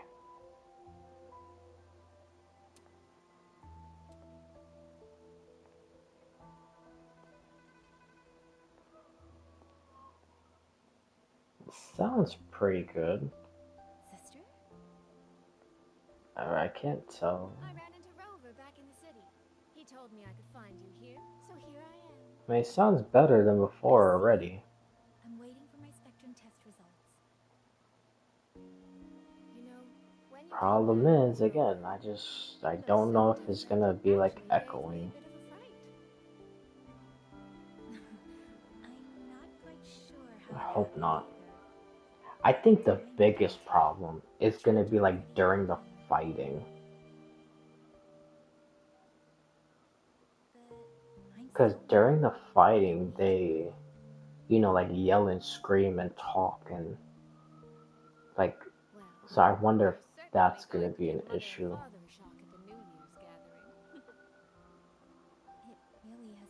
Or like when they have like those like cutscenes, and in those cutscenes they're also fighting and talking and stuff. So I don't know. I really don't know. I just hope this is not a constant issue. I meant to bring it to you in Jingzhou, but things got rather complicated. It very nearly slipped my mind. This is for you, Yangyang. Because I know when I put everything as 70 before, Don't you remember our family it tradition, was like darling? still echoing like When a pretty child badly. comes of age, the parents gift them a musical instrument. That's why I had One everything as choice 65 because it was like the subconscious. perfect Whether that setting. carried some profound meaning or was just a clever way to check the box, who's to say? Father picked mine out years ago. And this one, Mother spent an entire day walking the shoreline searching for the perfect one for you. Congratulations on becoming an adult, Yangyang. It doesn't quite feel real.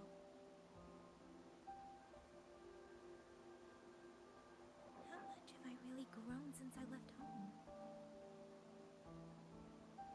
Enough that I don't think our parents would even recognize the woman standing before them. Bro, she just hit her with the fan? What the hell? But Yeah. in seriousness, Yangyang, you might not be able to see it yourself. But ever since we reunited, as much as it stings my heart to admit it, my little sister has grown into someone who doesn't need her big sister to protect her anymore. Soy soy, no matter what, Soy soy. always be a little sister. I'm gonna forget. That's the one thing that will never change. Dude, I always forget these people's damn names. Really? I still don't even know if I'd be saying the Sentinel name right. Hishin? I cannot help thinking there are some things you could stand to change, dearest. Say, those heartfelt things you wrote to me in your letters. Perhaps you might try saying them to the And person also they that were villain. actually meant for. the one that I thought was the original Dollmaker. But that's not the case anymore. I Oh, was honey, wrong don't about worry. that. No more teasing. Delegates from the Commerce Guild will soon be visiting But before he the does chapter very starts. clearly still have a I'm here to connection discuss to supply arrangements with Dollmaker, you. but he's not the Just remember original. to write home when you have a moment, Like okay, true Yangyang? original. Because I thought there was him and then the Dollmaker that we saw with Yinlin's That quest, sister of mine. but no, that's it doesn't add up. So I was wrong. Mother, they say a conch carries the sound of the sea within it.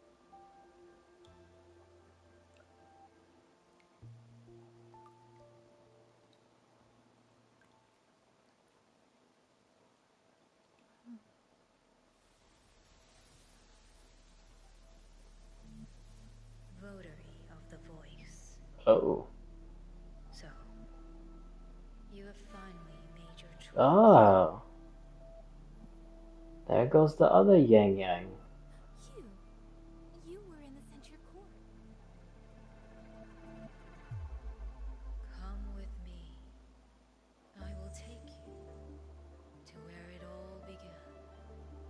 Oh yes, yes.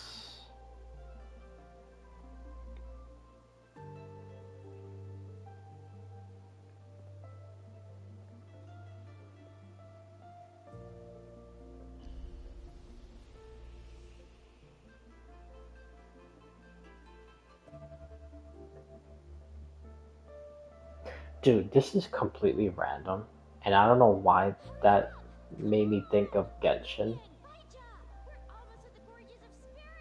Oh, where we woke up Slow down, Rover. Shisia. We're here to survey the terrain, not go Ah, sightseeing. nice. Okay. But Yangyang's stream said a Tacet field was forming here. If we don't hurry, Does this we'll still get stuck sound in low? I traffic mean, and to me it miss sounds the sun. good, but I can't We're going tell. nowhere. Oh, Take me. I would just have to check again after the Shisia, stream. Baiji, the streams. And if They it's just flow still like low, I don't even water know over where the to put ocean. it. Cause I think 75 will be Just way ahead of too us. high, and it's See what definitely it gonna is? echo through the headphones. I don't know. I might have to do another private, the private YouTube stream where I'm just checking settings.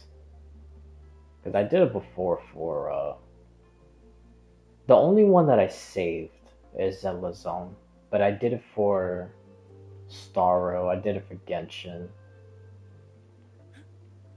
Um, I also did it for Hitman, but I don't have any of those saved. It was just to check the settings. But with Zenless Zone, I think that one I saved because, well, Zenless Zone was the first one that I actually did, you know, some settings thing, like a settings test stream, and I was only able to do that on YouTube. I mean, I could do it on Twitch, but yeah, I don't know. But anyways, I don't even know why I brought all that stuff up. Uh, yeah, I don't know. Maybe I have to do another one with this. Anyways, um, what was I even gonna? Oh, Genshin. I didn't finish it, but I did start the Moon Quest. So far, I like it. It's not bad. It's actually pretty good. And I do know some things because I know in the last stream I talked about it with with uh, with a chatter. So I know about the audio recording, and I also know who that little cool hanky thing is supposed to be. Well, I think I do. I'm pretty sure it's supposed to be Arya, but yeah.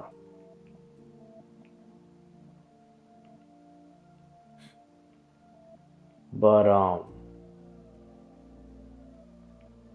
I wonder, which again, I had to finish it, or maybe I'll see something and it'll probably explain the whole thing. Which, I don't know. If if I end up seeing something like that, then I mean, I don't know. I guess it'll be fine. And honestly, maybe that would be a good thing, cause sometimes it could be like, oh, I didn't catch that before, and this person catch it, or which this has been happening most of the time. That's why I haven't been watching too much theory stuff lately, because I don't know. Everyone, I understand like different interpretations, but a lot of interpretations is like really starting to be like okay, like where are you even getting this stuff from? But anyways, that's not gonna start blabbing about all that stuff. And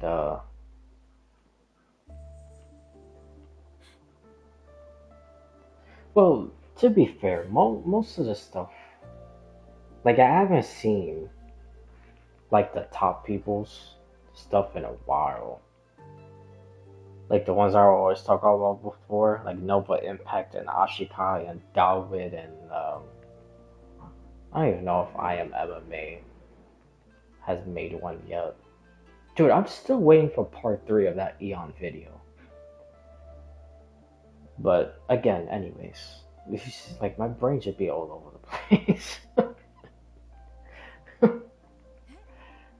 I was over here talking about the Genshin Moon, and now I'm talking about a whole bunch of other stuff. Um,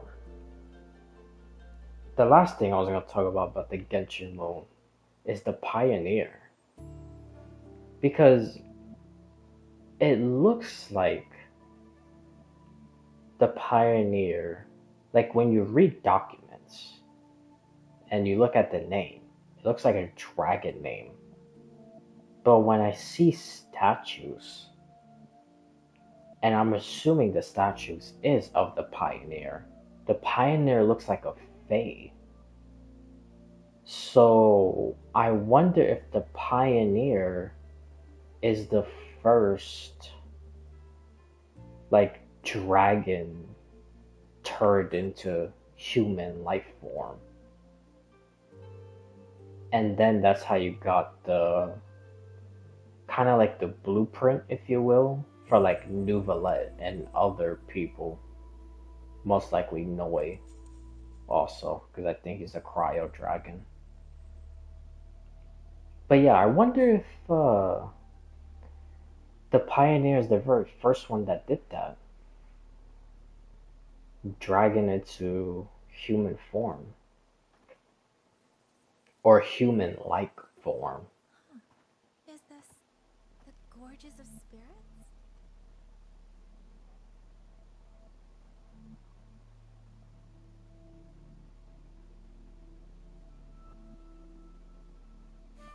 He was the first Fairy, a chaos system that broke this world from a determined chain of cause and effect.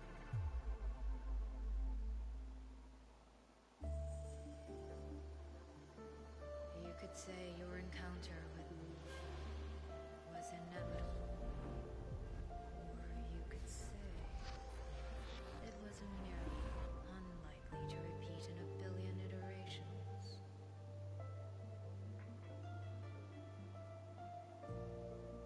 The fixed ending may have already collapsed. From here on, That's like well, in this quest, that's the first time that she talks about Rover. Hold on.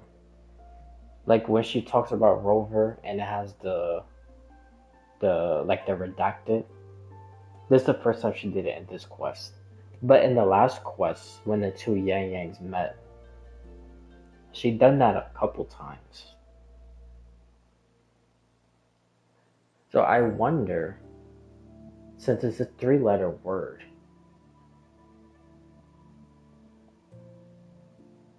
there's two things. I wonder if it's sun, since in gacha games, sun is usually like equivalent to like in Genshin. Not to start talking and theorizing about all that stuff, but like a descender. And Rover, in a sense, he kind of is a descender like.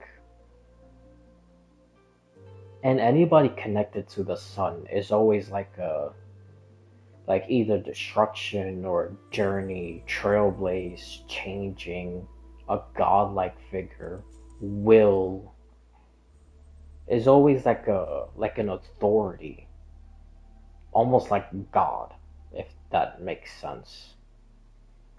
Or if it's not sun, I wonder if it is supposed to be God, since Rover is again like a godlike figure, since he is like a will, he could change Solaris just like a quote unquote sun.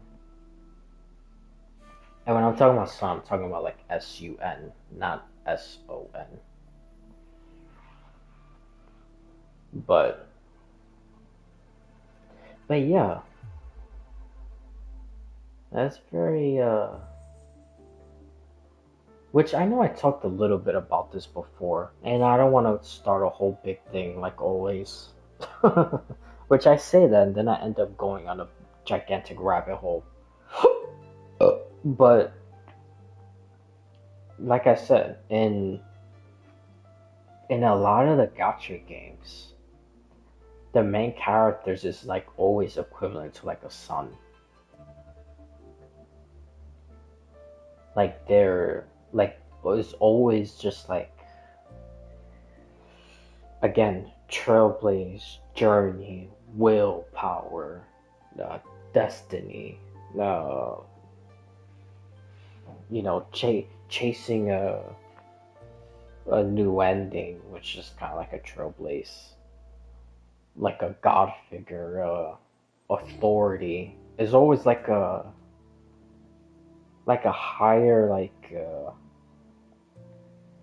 like a higher cause, which this is also gonna sound like kind of religious also, but not to again start a whole entire thing.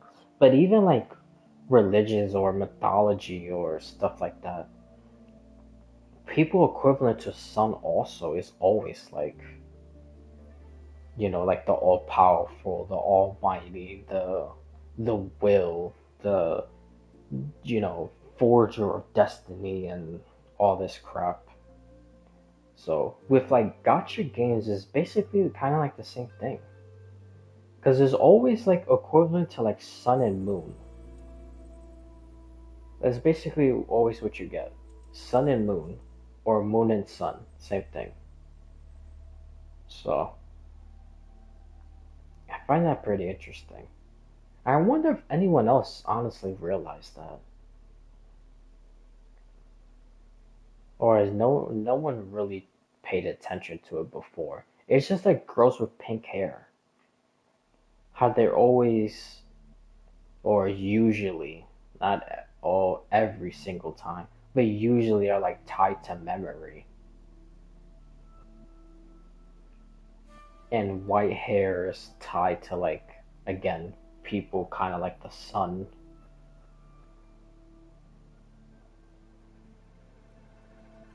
Or like at least challenging like an authority. So kind of like a sun moon equivalent.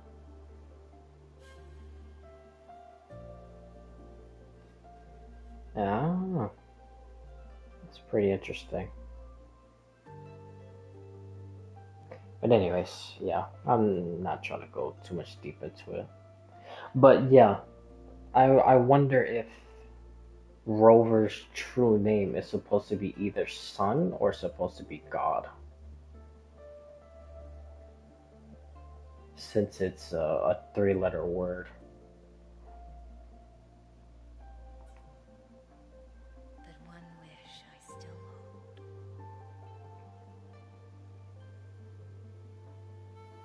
That when this world welcomes its next dawn, hope will be born from that same light.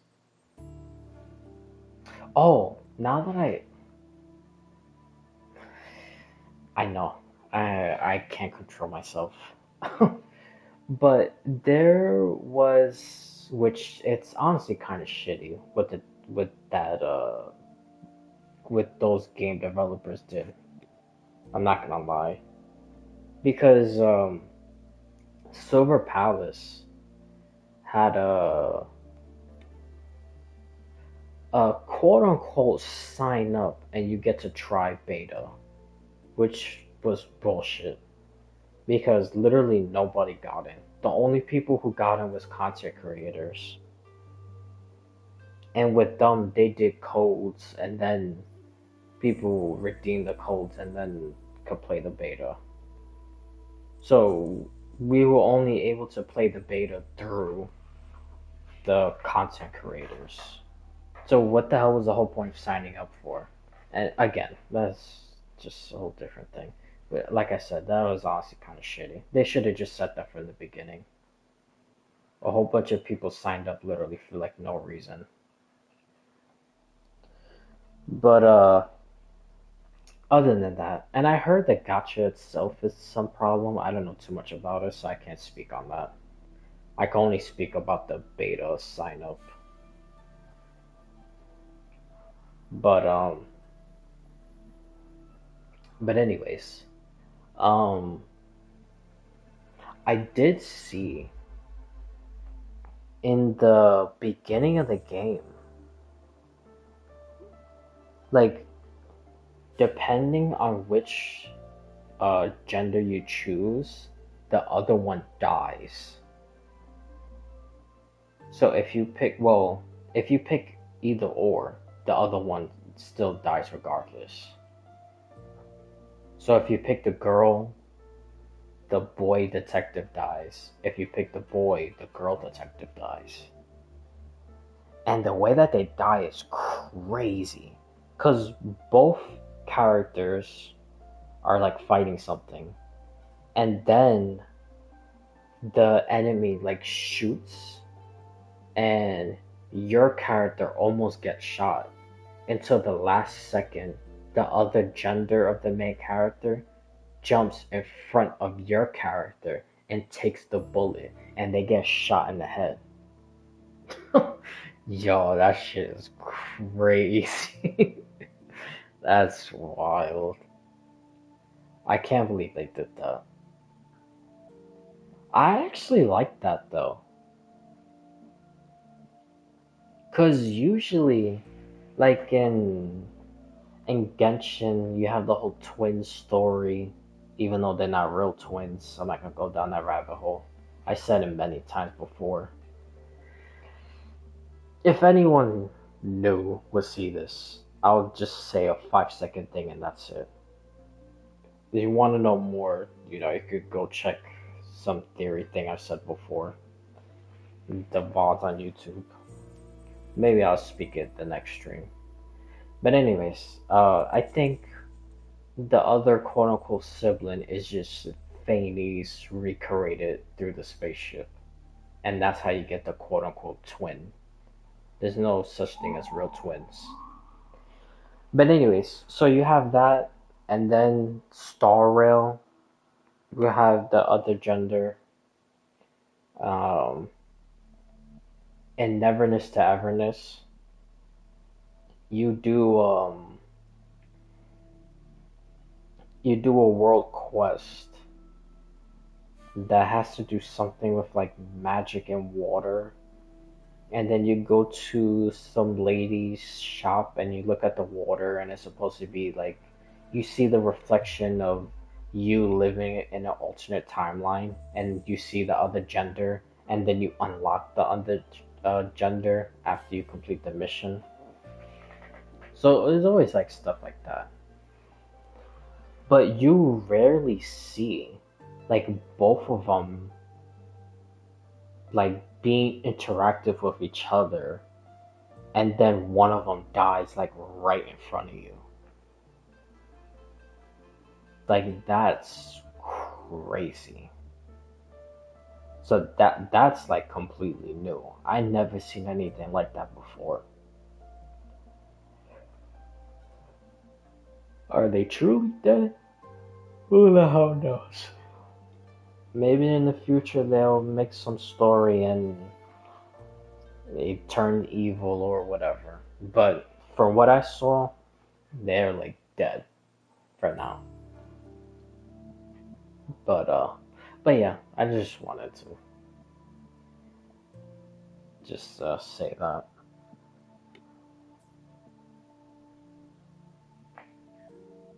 Who are you?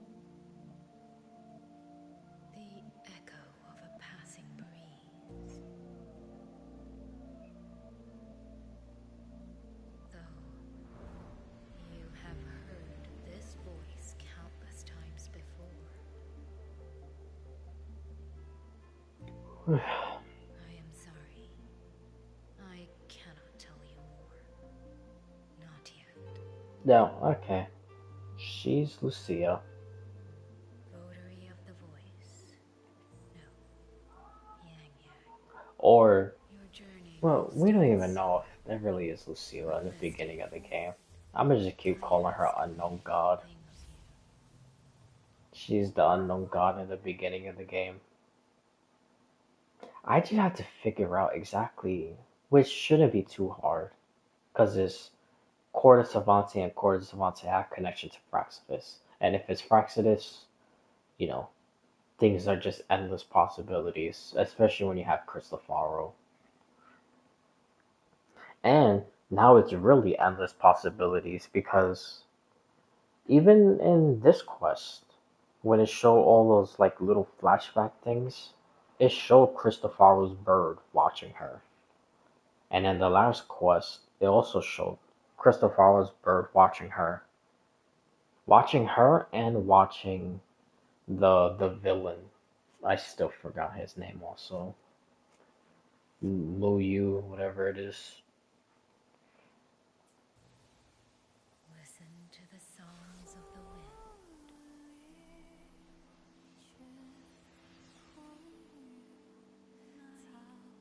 Journey?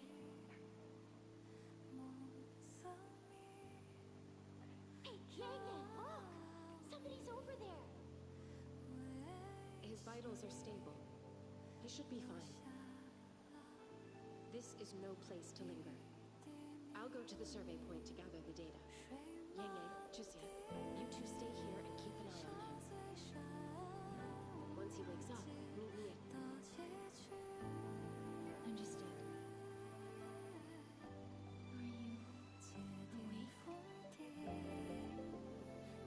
Are you awake?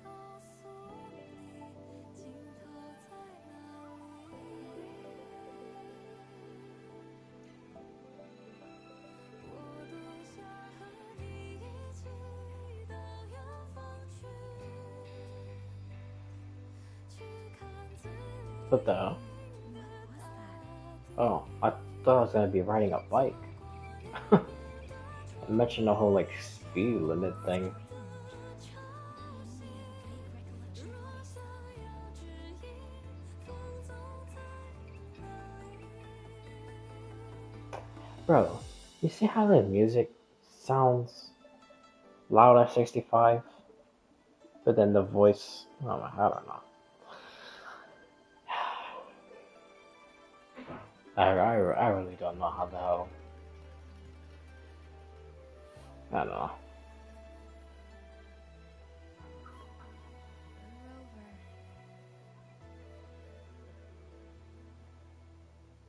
It's nothing. I just spaced out for a moment. Do you still remember the first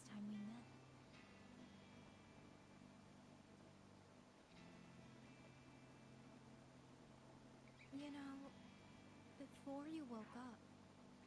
Yangyang, your examination reports are finally ready. Do you want to go over them now? How do they look? Normal, but very strange.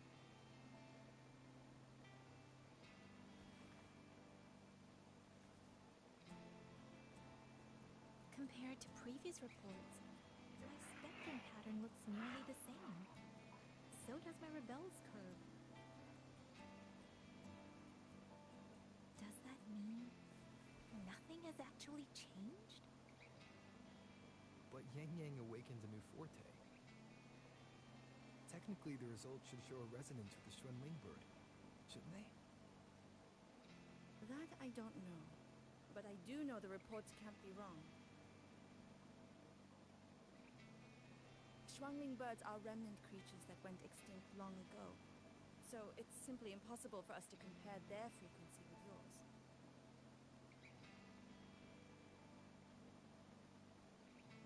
Perhaps the changes in your body are simply beyond what Huashu's current testing methods can identify.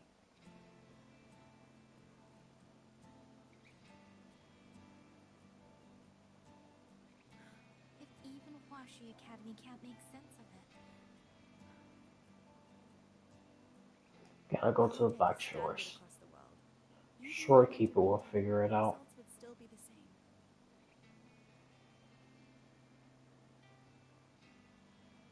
From what I've heard, only the new Federation has deeper research into resonators than Huanglong. So, oh, It's well, possible they would recognize what this is. of course. The Grand Architect Now, knows all that all stuff. your indicators are within normal range. The changes won't hinder your daily life or combat effectiveness. Take these reports. You may report to the Ministry of War. Good luck out there, Watcher Yangyang.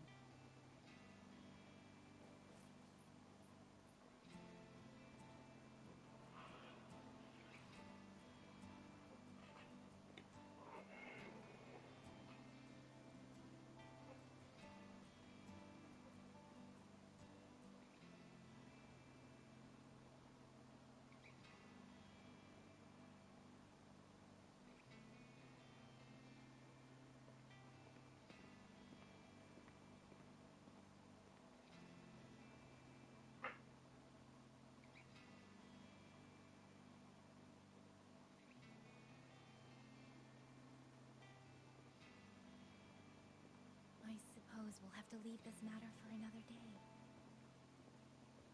Are you really okay with that? Yes.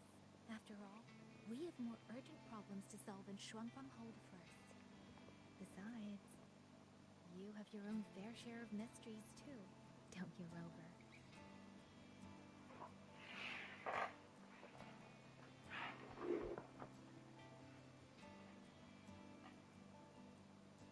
This power, though I still don't fully understand what it is, now that I have it, I feel like I can protect more people than I ever could before. Perhaps one day, I'll be able to.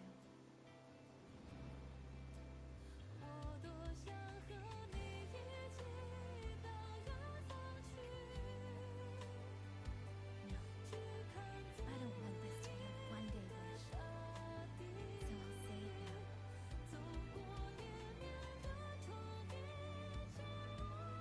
Rover, I want to stand beside you. Sorrow or smile, stillness or storm, whatever comes, I want to face and stand beside you. If you're the wind that wanders, Well, I still think at the ending of this whole entire chapter that Rover and her will be standing side by side fighting the final enemy. Which, I don't know, might be corrupted, Hishin. Probably. I think Hishin is gonna die. The Sentinel. The Fox Sentinel.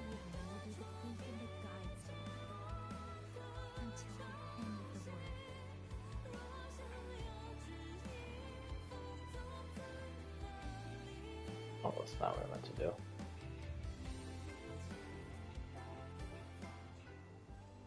Oh, damn. This show is mad short, man. I already finished?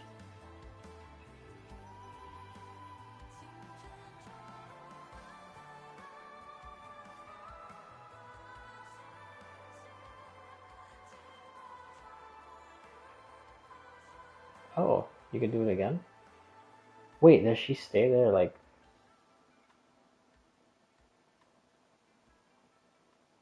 She just stays there?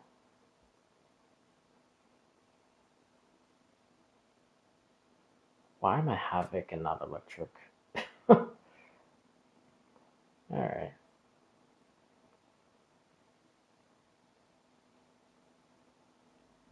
Huh.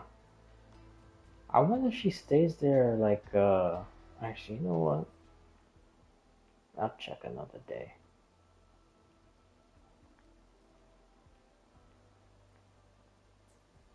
You know, I don't think it matters because basically already did kind of everything, I guess. But just out of curiosity, I guess.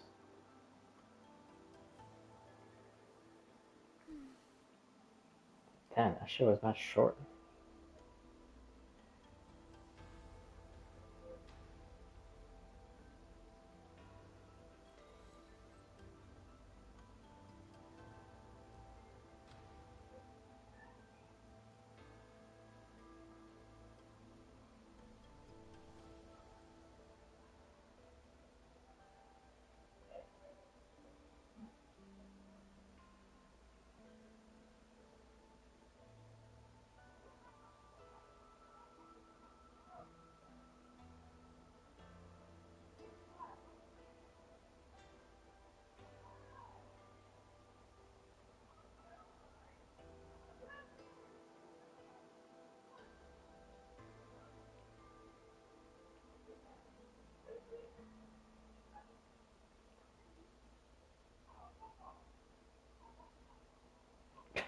Okay.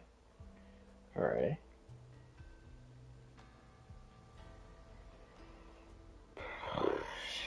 Yeah, I did not think it was gonna be, like that.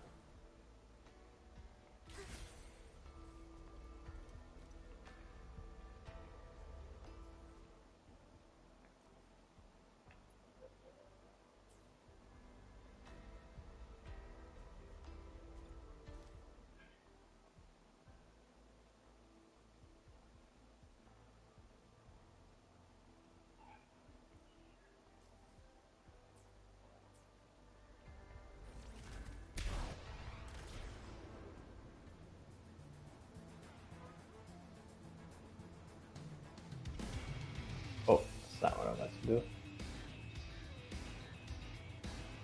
Wait, what is that? Is that a bird? No.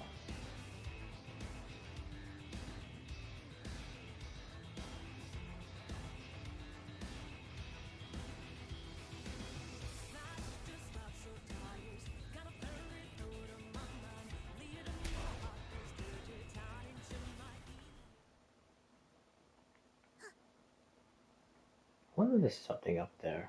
There's usually always something at the top.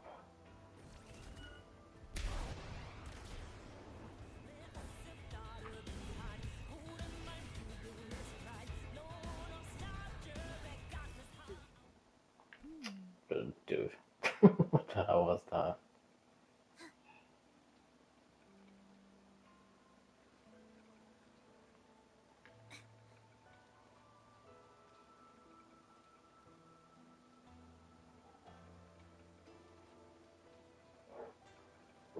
Prelude to arrival.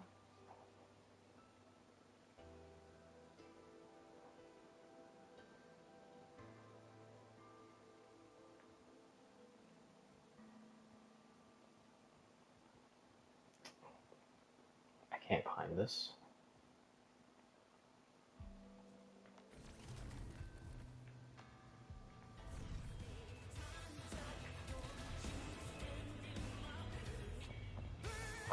What up? Dude, whatever.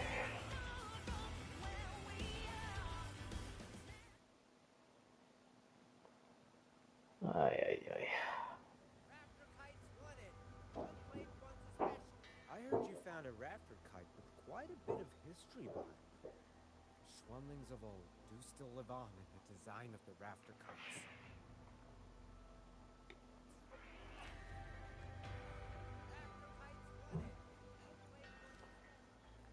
Ay, ay, ay.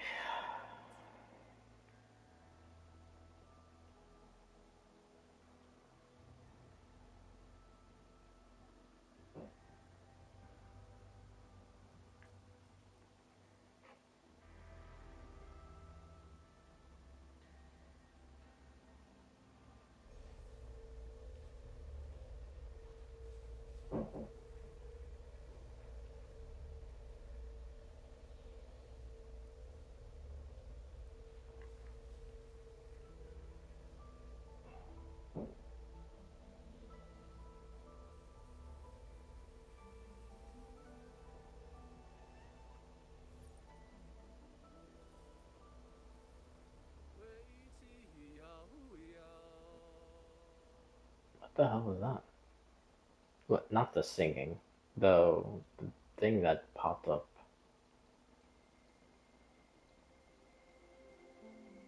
Am I starting like a mission? Am I doing all of this?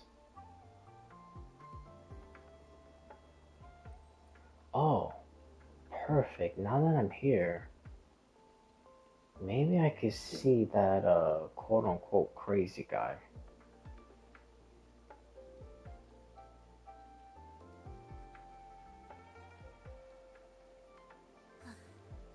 Are we there yet? I think it started with a D.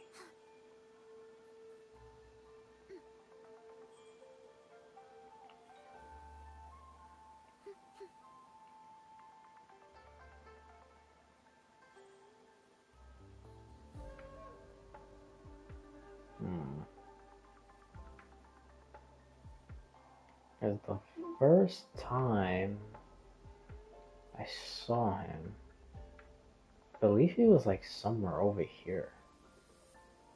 I think he was like hiding behind this.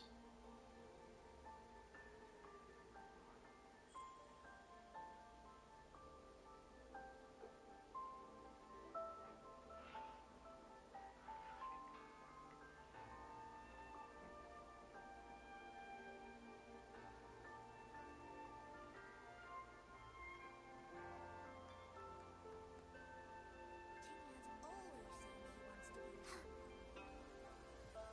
How's Yangyang doing? Did you hear that midnight read? Check out this uncracked data. Pretty, right? Chi Chi.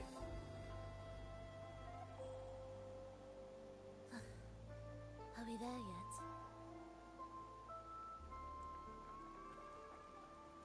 No, I don't think he's here. Or maybe at a specific time he's probably here.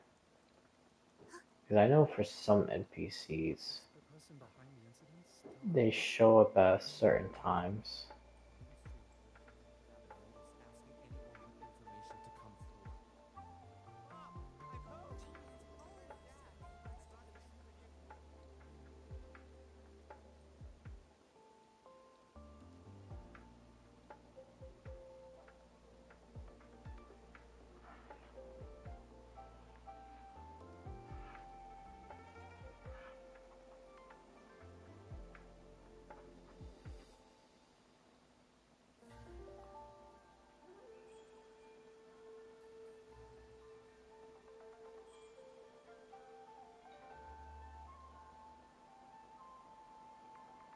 a hero. Yeah, I remember. I remember because the when we first went to Mengzhou with Yang Yang's sister, there was a report under the name of Shen Yuan. I thought that was someone completely different. And then near the ending, it ended up being uh, Muyu. I still don't even know how the hell to say that shit. And I'm gonna end up forgetting and just call him Muyu again. So,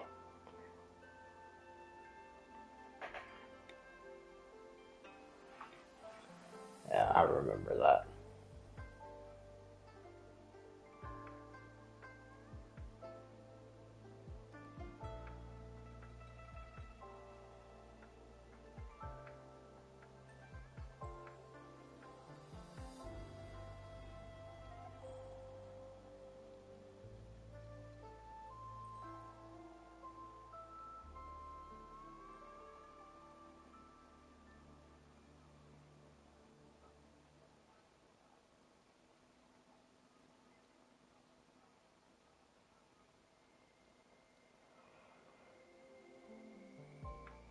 Oh, yeah, yeah.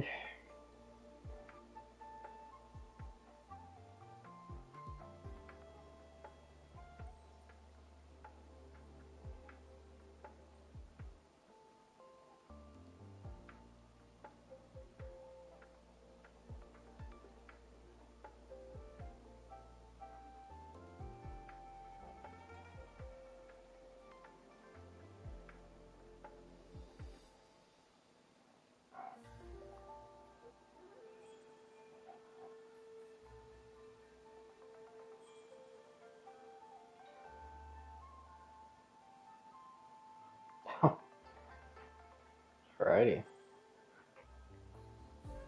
What a name.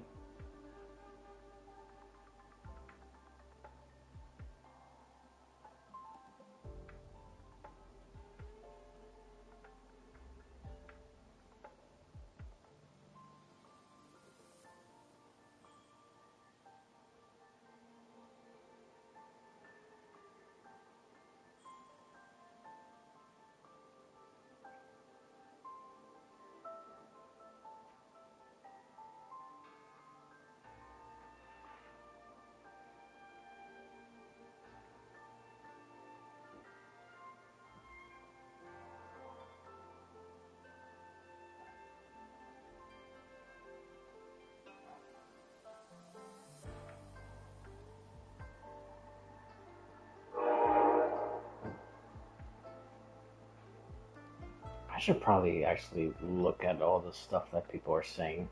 I don't think I'm gonna remember all this.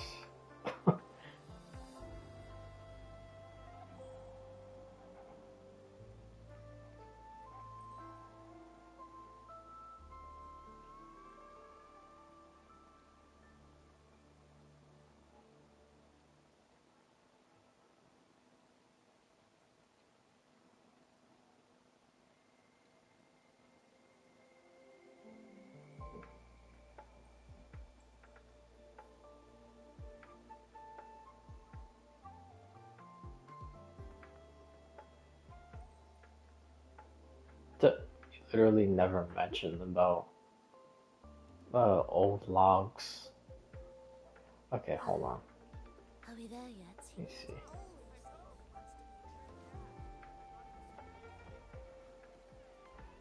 Oh wait, do we have to talk to all of them first? Or can we actually find something near one of these water things?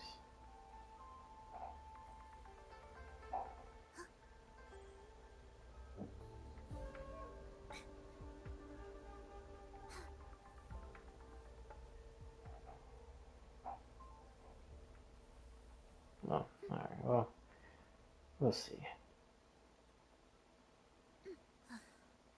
Are we there yet?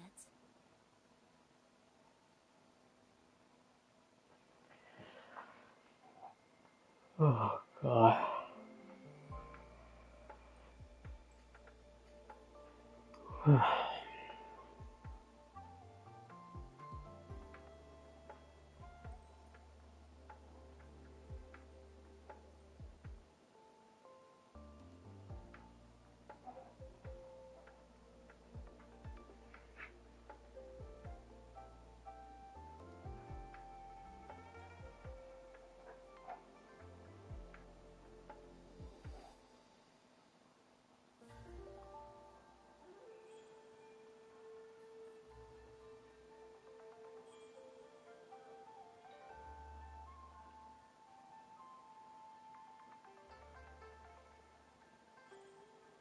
Okay, it literally does look like I'm supposed to go to all these places.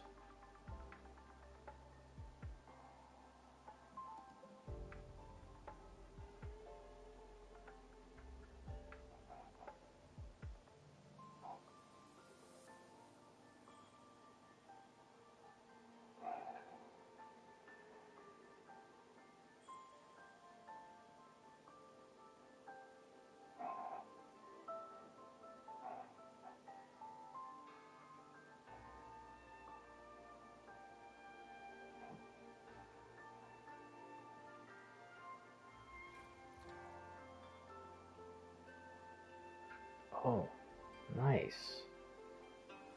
Oh, yeah.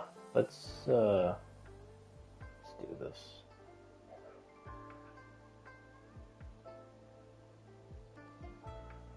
I'm surprised this is not like an actual quest thing.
I wonder if they have this at other places also.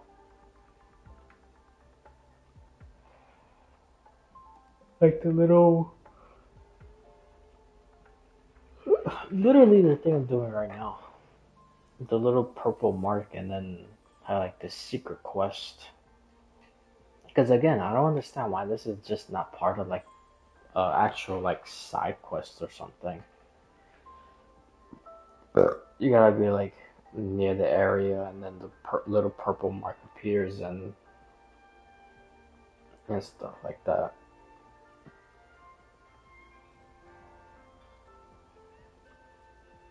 How's Yangyang doing? Did you hear? That midnight ranger Yangyang might be falling off strong, Ranger. Yeah, I've heard around,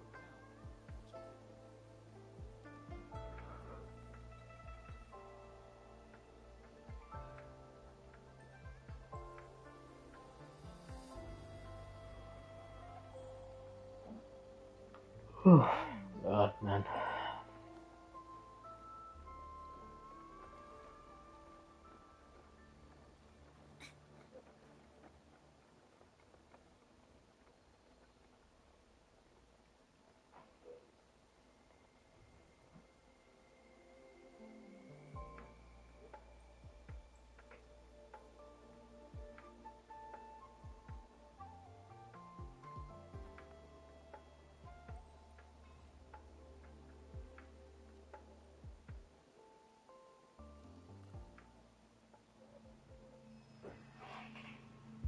Oh,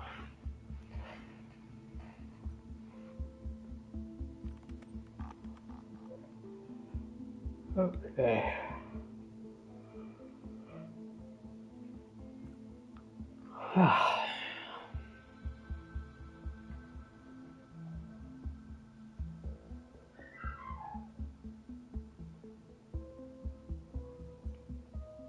No, I like this music when I'm doing detective work.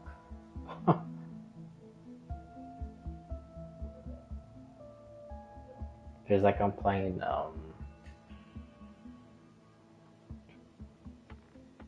damn, what's that game's name?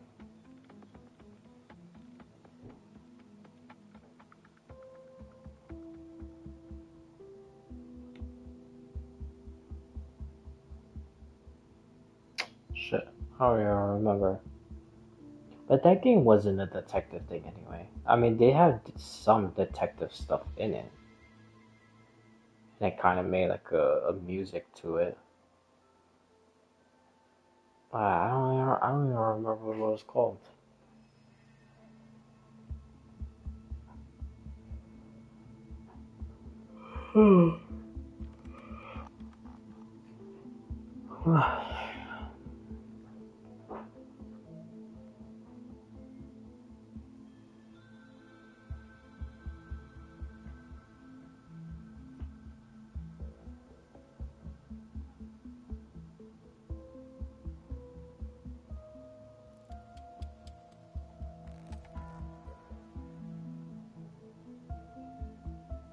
That looks like the Fraxis symbol.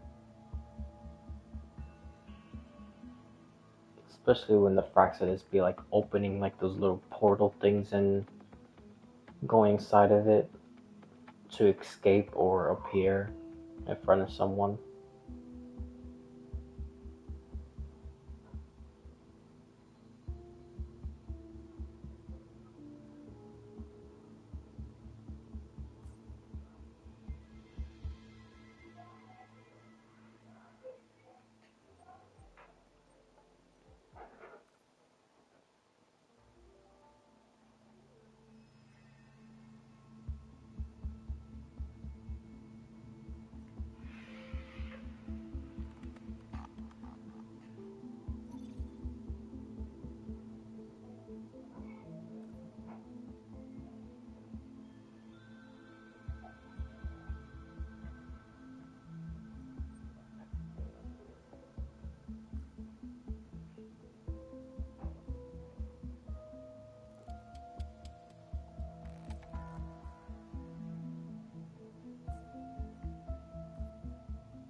What?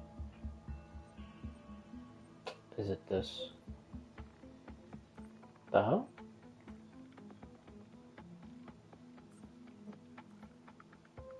Okay.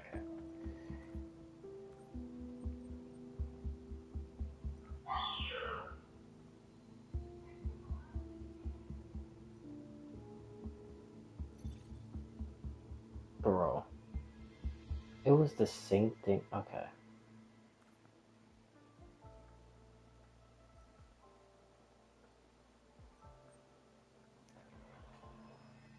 Alrighty.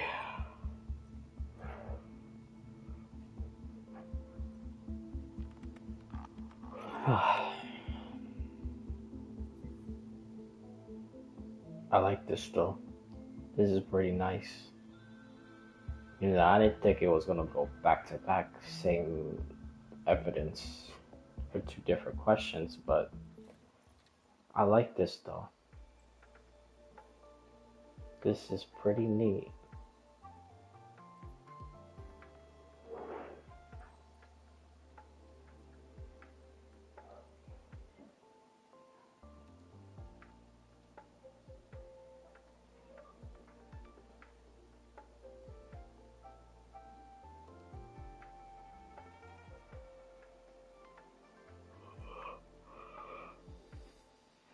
Man.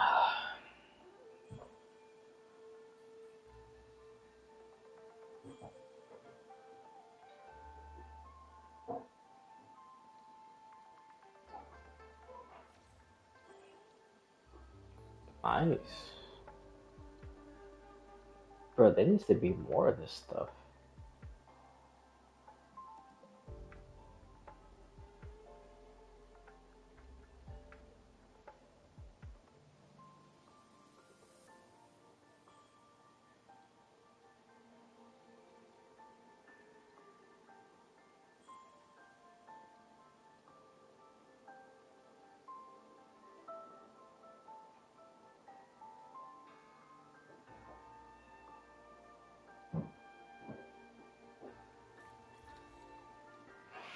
Hell yeah. Nice.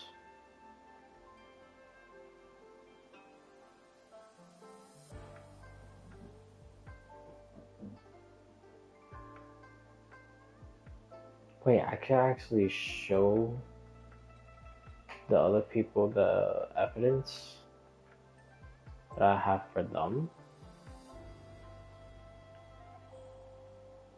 Oh. I get a secret achievement if I give it to everybody.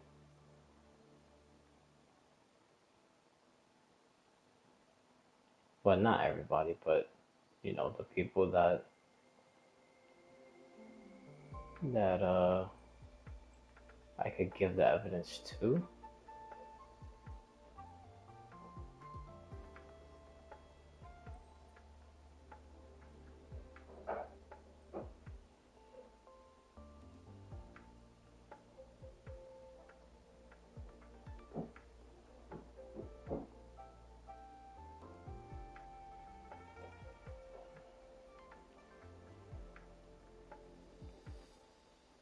Well, hold on. Oh, 1, 2, 3, 4. Are we Where's there the yet? last one? Oh, maybe over here.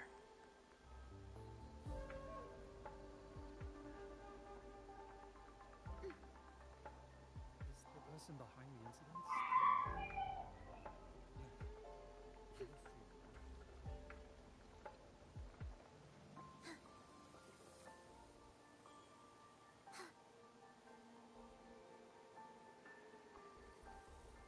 Did you hear?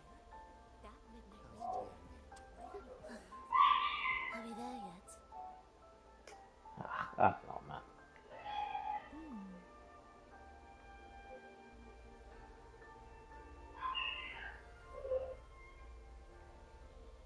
Nah, I don't know. Okay.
Yeah, I should probably go open this also.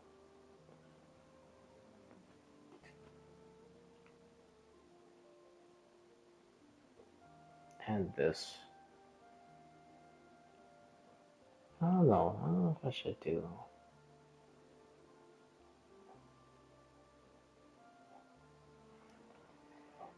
Yeah.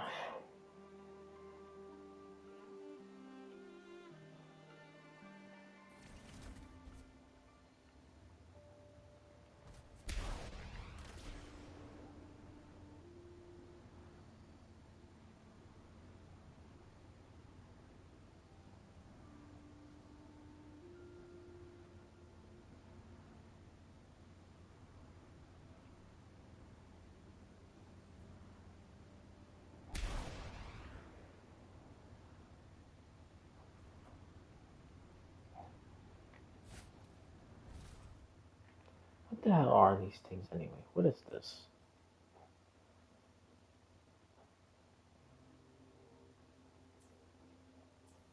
Hold on. Let me see.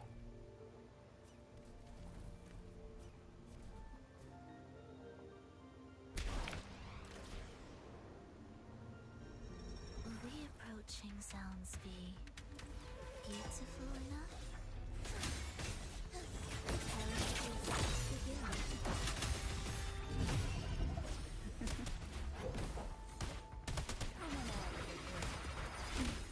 Feel the fire fade. Reptiles playing here. Struggle.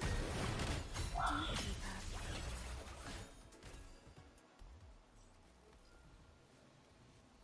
up. Oh, that's it?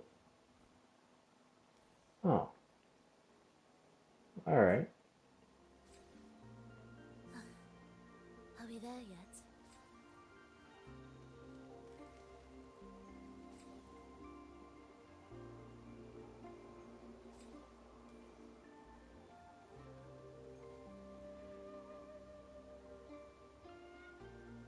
Is there more inside?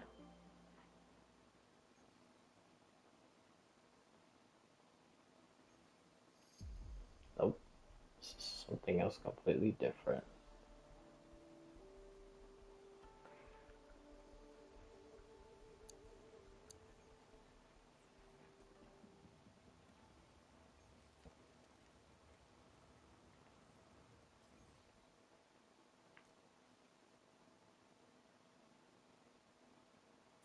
Oh, okay. Never mind. I thought this was something different from that. Okay. Real Einstein.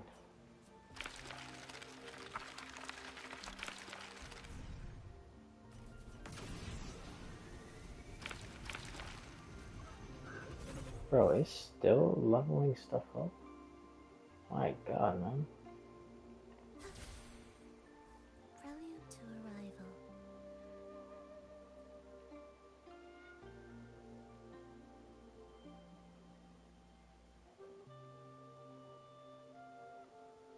Will we approach the sound speed?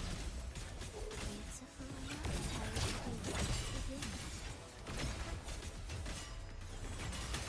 Thus, we fall. It's a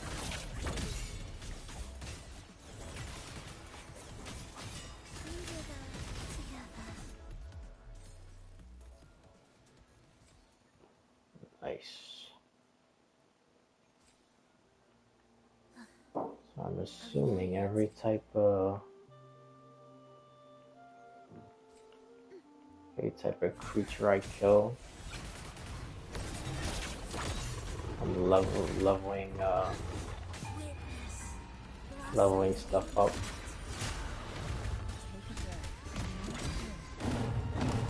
Not that pink level, that other level.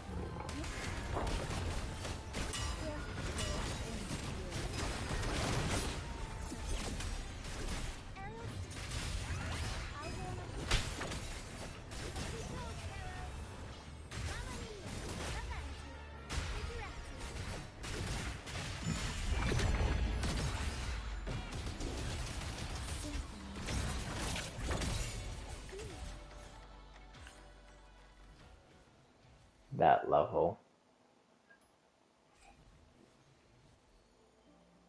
Are we there yet? Man, it's been 3 hours already?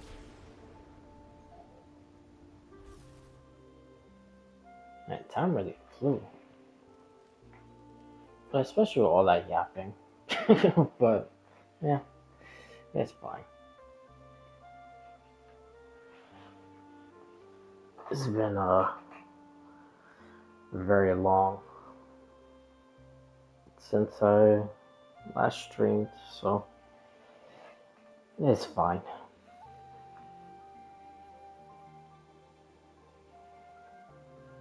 And besides, it's best that I did it now and not when the Zenless Zone comes out.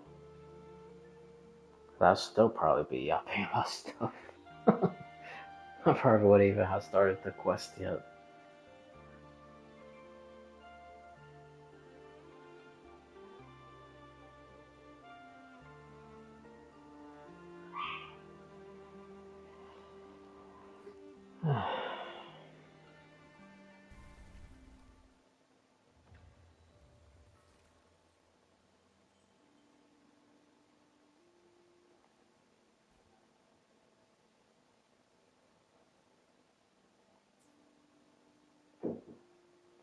Oh, hold on. Now that I'm in this.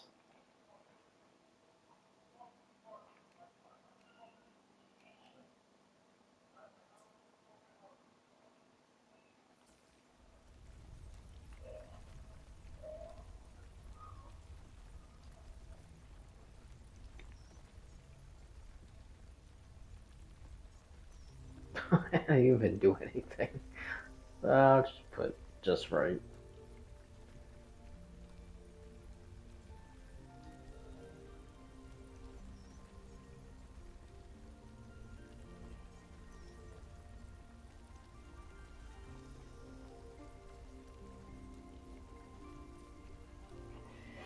Alright. Alright, well, I need to at least just open.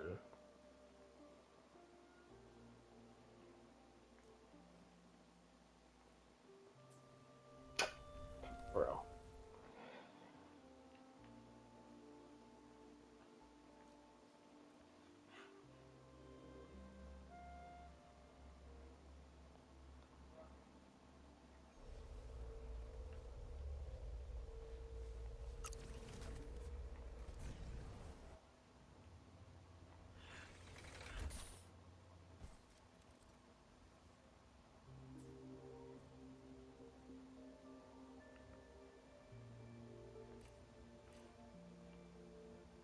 How the hell do I get out of this?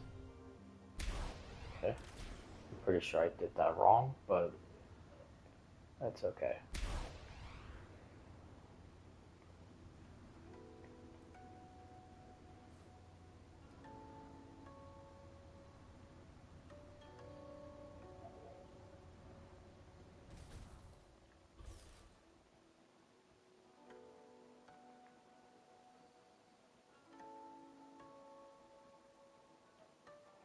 I wonder how many secret bosses are here. Because in La High Roy, there was basically nothing. Besides, well, I'll show it. But that wasn't like part of the original La High Roy. If that makes sense.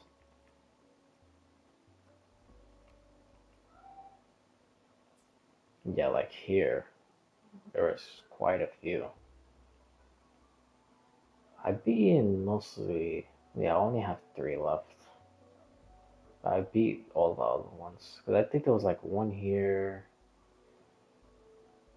Maybe another one here also. I don't know, there might be like 6 total? 6 or 7? So I got like half of them beaten. The other half, yeah. And then the other places, like the All Ice and La Roy, like where the school, it's just nothing.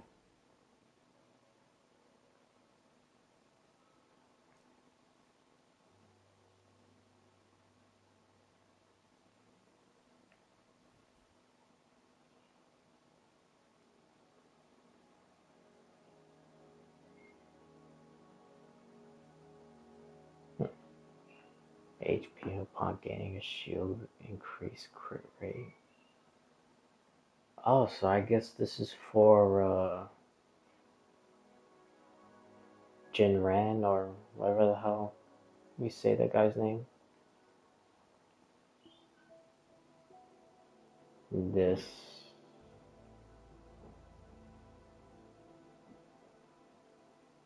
Oh, this could be both for Yangyang and his sister.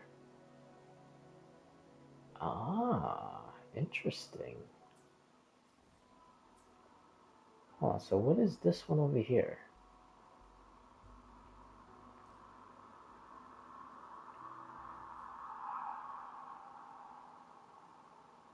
Oh yeah, this is definitely for Qingxiao. This is the same thing, yeah. Huh, okay.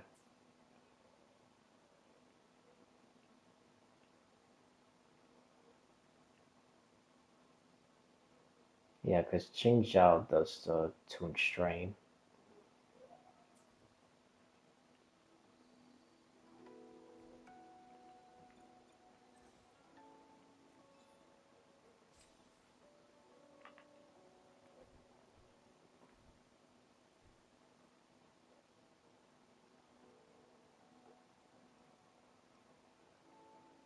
I'm still so surprised Electro Rover is not here. All the other rovers are. Yeah, see? No Electro.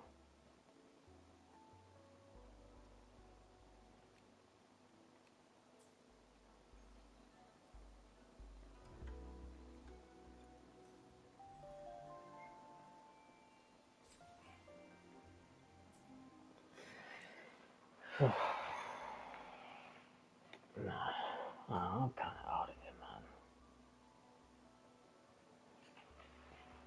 man. I think I should stream just a little longer.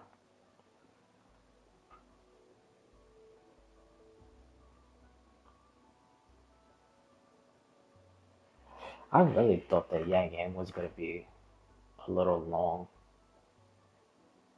That thing was like 30 minutes.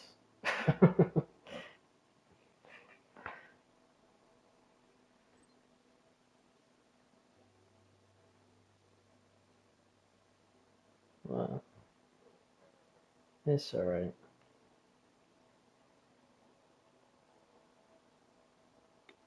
The story is definitely not done yet, so.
Ay, ay.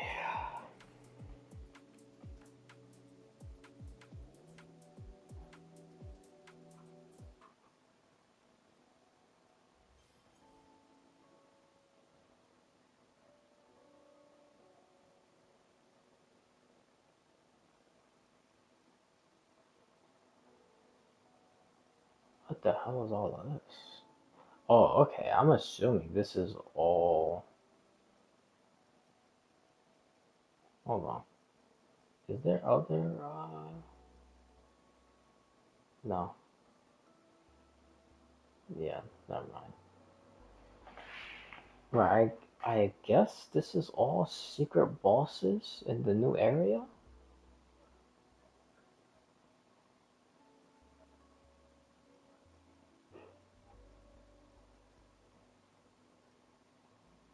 Because I was going down the list seeing if I see another secret boss. But they're not here.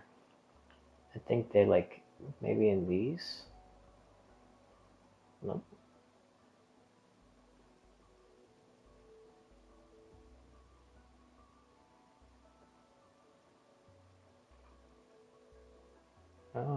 Some of them, yeah.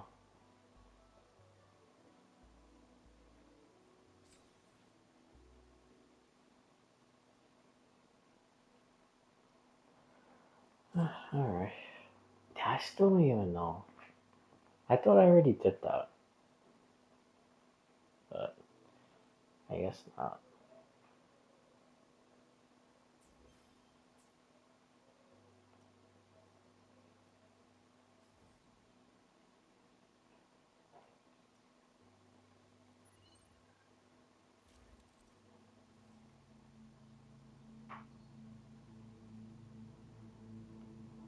Oh.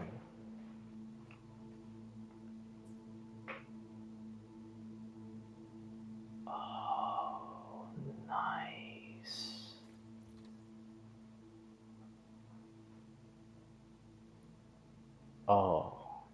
Hell yeah, dude. That's pretty cool. Ah. So it also shows. Oh, at 13. Ah, okay. They definitely need to add this in other places. I mean, I have a majority of them already done, but still.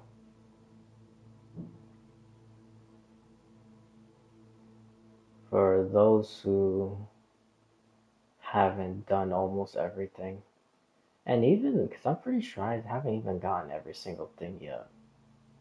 Because a lot of these things be like mass secretive, especially the High Roy. There's a lot of random stuff that you gotta do, and then it unlocks like these world quests. No, but that's neat though. I like that.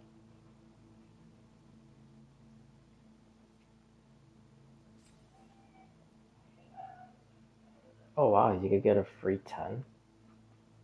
It's standard, but doesn't matter. Very nice. Huh. I like this. I should start doing some of that stuff.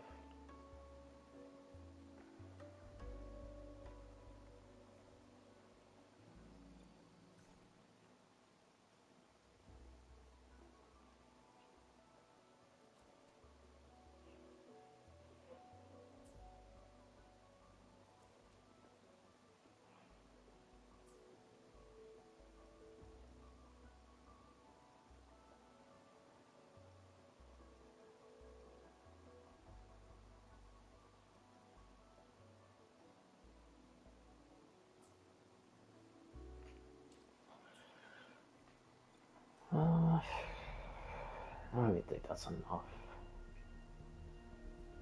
But maybe with this. Well, probably still not, right? Ugh, 40 off.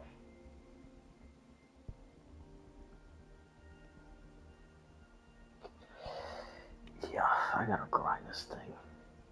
At least with this, it stays the whole update, so.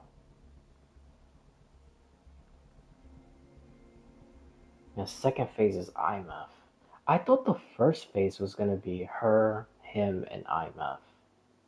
And I thought she was the second phase. But it's actually the opposite. She's the first and IMF is the second.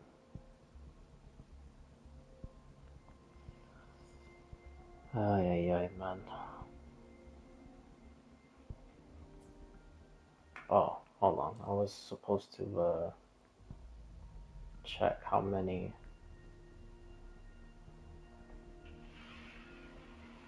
Let me see. Oh God, that's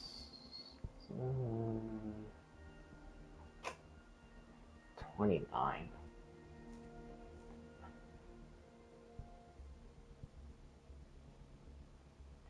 Yeah, not my luck. I probably have to go so far deep into pity, man, and I won't be able to get Luke. Ugh, God. Yeah, dude, I swear. This year, for the people that I really want the most, has been going like horribly wrong. Especially Genshin. Genshin has been like literally the worst.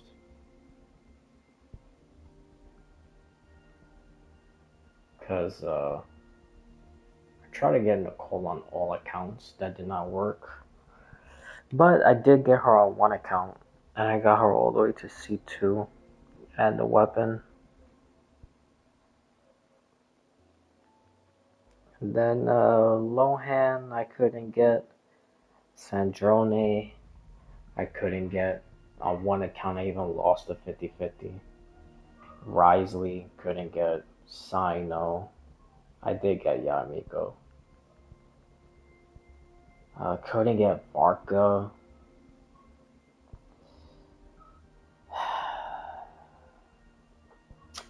Yeah, I swear, man. When Luke first came out, Lucy, but she might never get a rerun again. IMF, Mornay. Oh, speaking of Mornay, I don't know how true this is, but apparently she's getting a rerun in the next update. So, like, what is Irakuro games? Like, first it was Chisa that was non-stop, then it was Lene, and if Mornay gets a rerun in the next update, she'll be just like Lene and Chisa. Like, what is happening? These guys are just taking turns? Like, so after Monet is gonna go back to Chisa, after Chisa is gonna go to Lene, after Lene is gonna go to Mornay. Like, it's just gonna be an endless cycle of those three characters. Like, why are they rerunning these guys so much? Like, what the hell? I don't know. They're good, don't get me wrong, but dude, like, that's kind of crazy. It's literally like non-stop. It's like back to back to back to back to back. Like Chisa came out what, like November or December? And what, she's about to have like a fourth rerun? This girl came out January or late December, January. This is what, a second rerun, possibly gonna go into a third. And Mornay is gonna have like a what, like a third rerun if she is in the next update. Like, goddamn, dude. And then right after that, Chisa's gonna get another rerun. I don't know. I don't know why they keep doing that. Are they? Is this like some little like some little thing of like put these people in so much that they become so available? Like if they're standards, and then eventually they're gonna do like what Zenless and Star Rail does. You could change your 50-50s, and in the 50-50s you could put Lene, Mornay, and Chisa. Dude, if they do that, that would be fucking insane. I wonder if this game would add that though. Hey, you could change your 50-50s.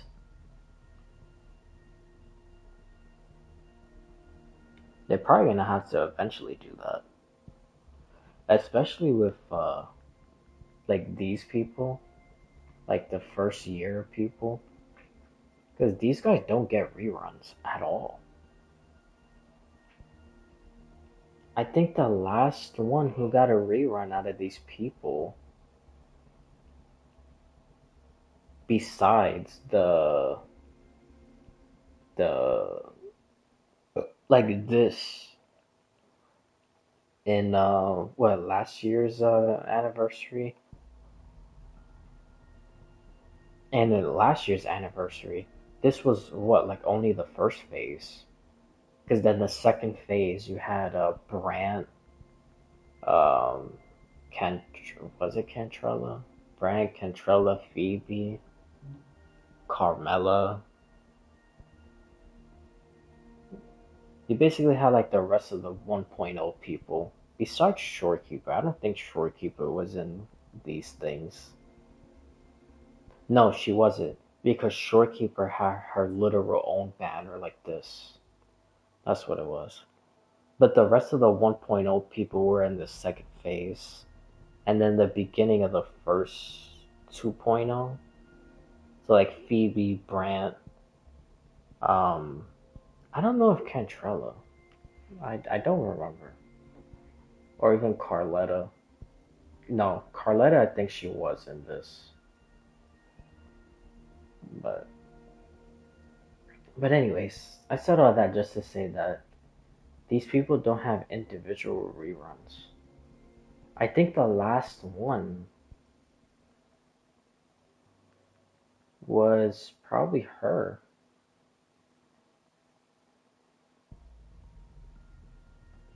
Besides Shorekeeper again.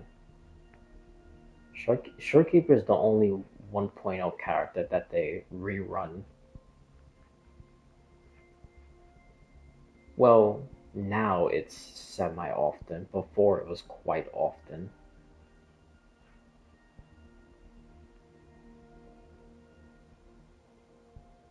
But I don't know. They'll figure something out. I'm still pissed off I did not get this guy when he was free. I had the chance.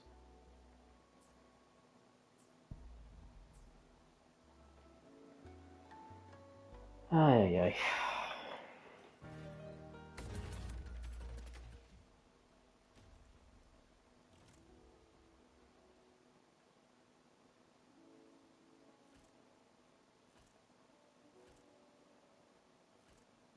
Oh, this is like that event from what was it? Like the ending of like Septimon? Wait, was it Septimon or was it in Hanami City? Wasn't there some event that you use a person and you had to fight in specific ways and take pictures? That was a pretty cool event. I like that. It wasn't bad.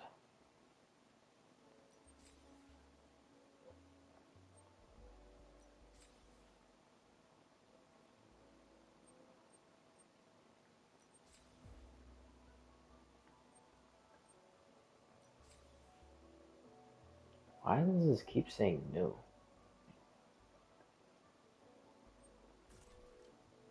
Okay, I don't know why I keep saying new like that.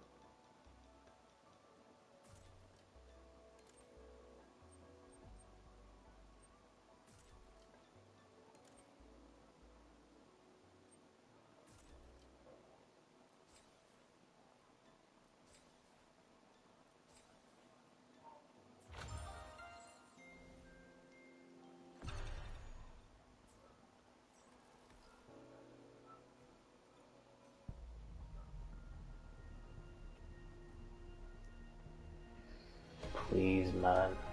Please.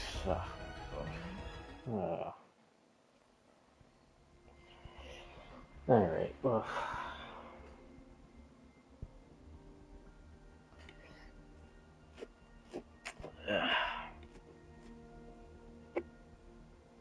Alright, yeah, I think I'm gonna call it. It was pretty short compared to other ones. But, yeah, I just wanted to. Again, I thought her quest was gonna be a little long, but I did it. And I did it on stream, like I said I wanted to, which is good. Because I said I wanted to do a whole bunch of other stuff. Like going to the moon, that didn't happen. I don't know, maybe I'll finish the rest on stream. But I'm basically kind of. I'm like close to halfway. Because I already activated a pillar. And then the second one, I already activated it. The only thing I had to do is just leave the area and just go back to the other one. And then go through the third one. And then I'm pretty sure I'll open the third part of the moon quest. But I don't know. We'll see. I don't want to be making plans and then don't happen. Then I also wanted to do the Rose Califer stuff, which I did, but I didn't do it on stream, unfortunately. And then leveling up Valena and uh, uh, Pyresis, whatever it's called, the proxies. I already did those also. Um, yeah. And I finished all the events. Well, the little thing they had to go kind of like side to side and like dodge the bullets and hit the enemies. That I fully completed. The the bamboo thing, the fighting of the bamboos. I got all the important rewards. The only rewards I don't have is like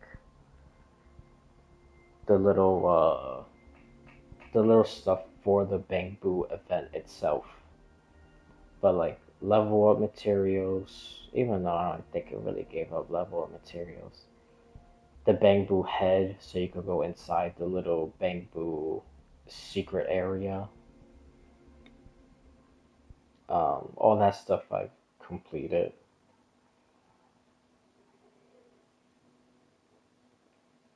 And even but that one I didn't beat yet. I got one more day, so tomorrow will be the last day, and I'll beat it. The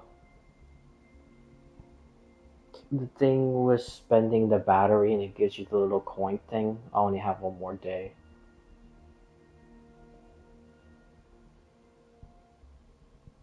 Um, but yeah, I basically literally finish everything. Because again, even the little bamboo fighting each other, I got the important rewards. The polychromes, the bamboo headgear, any level up material, the W engine with the W engine level ups. I got all that stuff. So,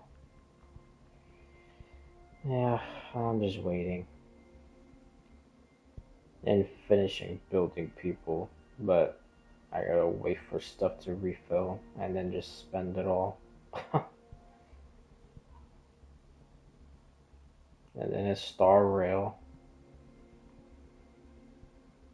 I didn't do the Fate thing yet. That I want to do on stream. So I don't know. Maybe I'll do that the next stream. Cause that would definitely take some time. I don't think it's gonna be long. Maybe like I don't know, a good couple hours. We'll see.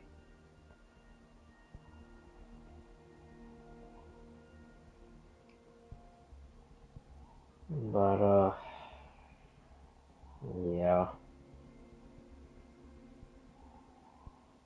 And then that Dragon Ball MOBA game.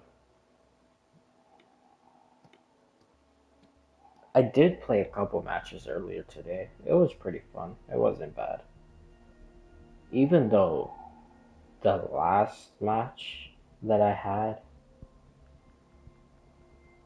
I did good. But oh my god, dude. The teammates that I was getting today was oh lord, bro. If it was ranked, bro, if it was ranked, I probably would have reported all of them for griefing. Bro, it was, oh my god, dude, it was really, really bad. Really bad. I don't know what the hell some of these teammates were doing. Like, there was one match, because I was playing Frieza, and one, I played a whole bunch of people. I was playing Frieza, I was playing Gohan, I played Cooler, I played Cell, Zamasu. Did they buff Zamasu? I was like destroying everybody when I was using Zamasu. Or maybe the people I was playing with was just bad. Or the teammates was bad. I mean, not teammates, the enemies were just bad. So that's why I was basically killing everybody with no problem. But anyways, that's not the point. Um,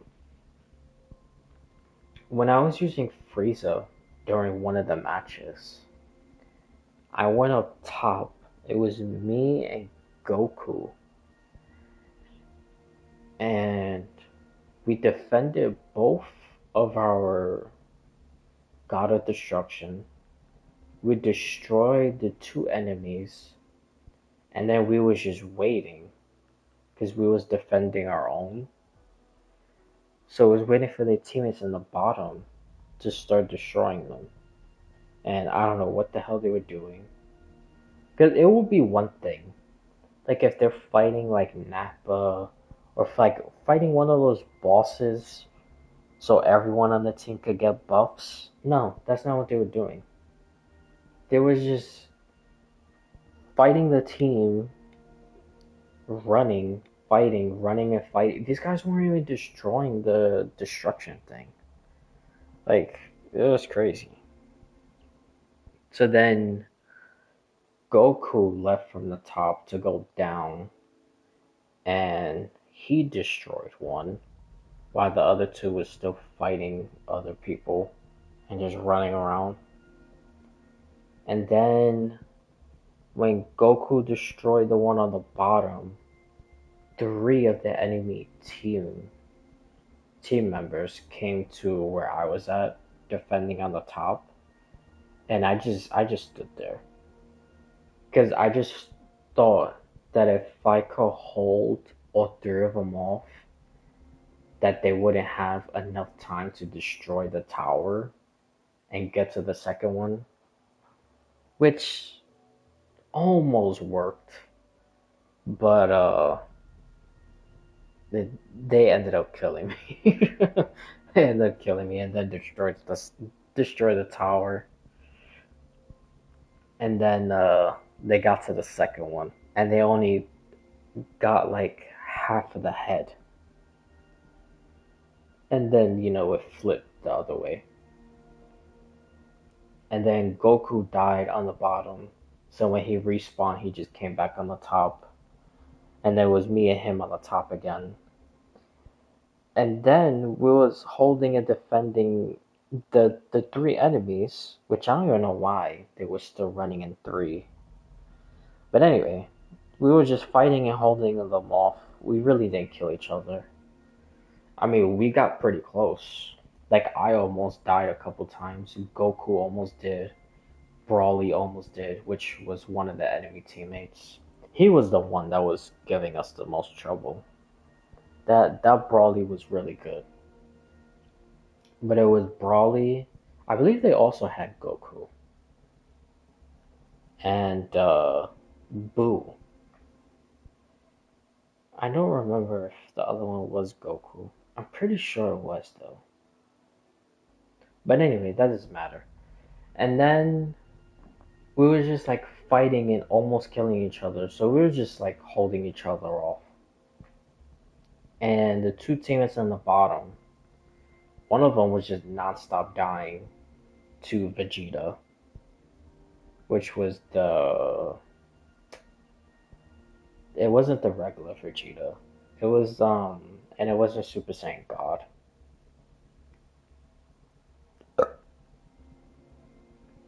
Damn, what the hell is that Vegeta called? It was the same one from GT, I think it is. Damn, why I keep hiccuping and burping? What's up with me? Oh, Super Saiyan 4. It was that Vegeta. Dude, one of her teammates just kept dying to him for whatever reason. I don't know. And then the other teammate, he finally went to the other God of Destruction. And he destroyed it like halfway. And then when he destroyed it halfway, he ended up dying to the Vegeta down there. And then me and Goku died. But when we died, we also took out Brawly and Boo. And it was the Goku. I still don't remember if it was Goku. I know it was a Super Saiyan. I think it was Goku. But I think maybe it was his base form, or maybe Super Saiyan 3. Because it definitely wasn't no Super Saiyan God or anything like that. But anyways, then Goku ended up destroying the tower that we defended for so long after we like basically wiped out each other and he was the last one standing and he was basically almost dead also. But anyways, and then uh and then when they respawned, well, when me and Goku respawned and then went back to the top, because we was gonna try to like go from the top and then try to like go like to the middle and then go straight down so we could fight the the boss that spawned there, and then after we fight it and beat it, then we could get the buffs, kill everyone on the team, finish the last tower, and then get the Dragon Ball. So that's what we was trying to do, and we could have done it, but again, the two teammates on the bottom doing God knows what, like yeah, yeah. Then they ended up dying. Then our towers was destroyed. And then Goku uh went all the way to the last tower and he destroyed it. But when he destroyed it, he also died. And when he also died, I saw, because it shows like the enemy like status, and it'll show the enemy. But does it show the enemy health? No, it doesn't show the enemy health. It only shows the enemy health if you're right in front of the enemy fighting it. But it does show if the enemy dies. Because the little box thing with the picture of the person, it will kind of like fade out and then it would do like a countdown. So that's what it did with Boo when Goku died. So then I just went all the way over there and I started destroying the thing to get the Dragon Ball. And while I was doing that, the other two teammates finally decided to put their thinking caps on and fight the enemies and kill them.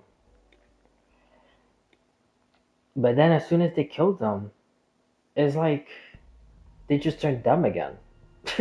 Because the Boo respawned during that time and then he went like up and around to go to the Dragon Ball. And the rest of the teammates, besides Goku, because he died also, so when he spawned, obviously he was gonna come towards me, because me and him was the pair together. But then the other two starts like flying across the map, going under to go try to get the Dragon Ball also, not realizing that they should have just stood there and fight the Majin Buu and kill him. Because by the time he will die, the other people from the enemy team, they will respawn. And by the time they will respawn, it will already be too late.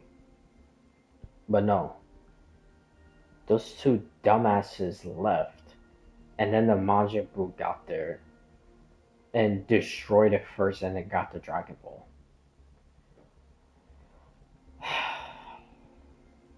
Dude,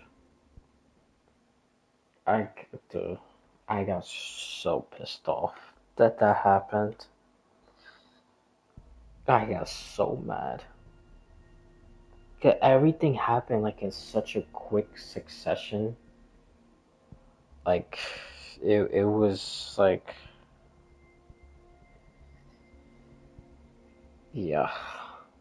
I don't even know how the hell that happened.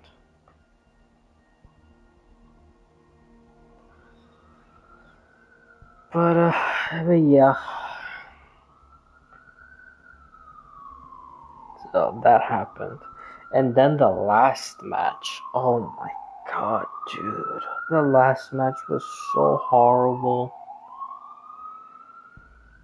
Both of the teammates let the thing get destroyed on the bottom. Because again, I was on top. But I wasn't Frieza, I was Gohan. I was Son Gohan. It was me and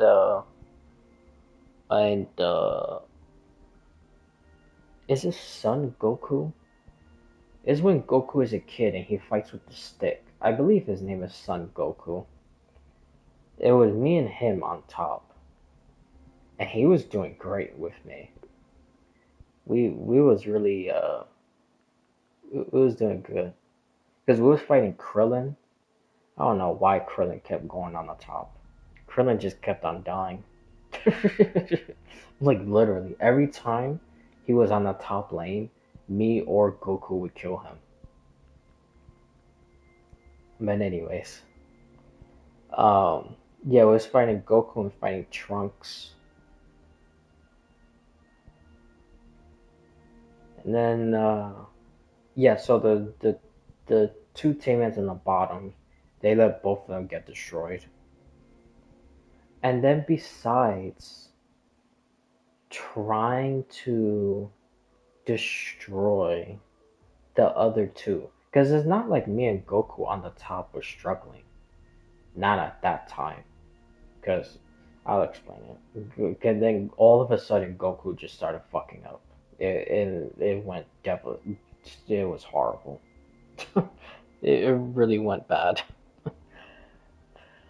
Uh, but anyways, we wasn't struggling at the time because both of our towers were still up, and we destroyed the first one. Then we got to like the knees, you could say, of the second one. Because we was up to the legs, but we was almost like halfway at the legs. So like I would say like the knees part. And then all of a sudden the top, not the top two, the bottom two go all the way to the top. And they go all the way to the top like for no reason because we almost destroyed it and they were fighting enemies. So all they did is they just brought the two enemies from the bottom to the top also because they was coming up, and when they was coming up they just died. So when they died, the other two enemies that was from the bottom, they just kept on proceeding up, and then they killed me and Goku. And then that right there, that was the end. They destroyed the first tower at the top, uh, the top, the I keep saying the top two, the bottom two that were supposed to stay on the bottom just stood on the top. They wasn't even on the bottom trying to destroy the enemies. So then I started going on the bottom and trying to destroy the tower. And again, that's when Goku all of a sudden, I don't know, maybe to him he just felt like since the team is gonna throw, I'm just gonna throw as well. I don't know, cause he just started fighting like like the mini bosses, and he just kept on dying fighting the mini bosses, which was crazy. Oh Lord, but yeah, and then the top two was now, I mean the two bottoms was now on the top, and they didn't defend anything. They just got obliterated and destroyed. And I only managed to destroy one bottom tower. But yeah, so that's how it ended. It was it was a nightmare. I wanted to keep on playing because even though that atrocity happened and I was so mad, but I still kind of felt the urge of playing it because overall it was pretty good. I did lose other games, but it wasn't like that. It wasn't like the last game, and it wasn't like how the Frieza game went. It was just like normal losses.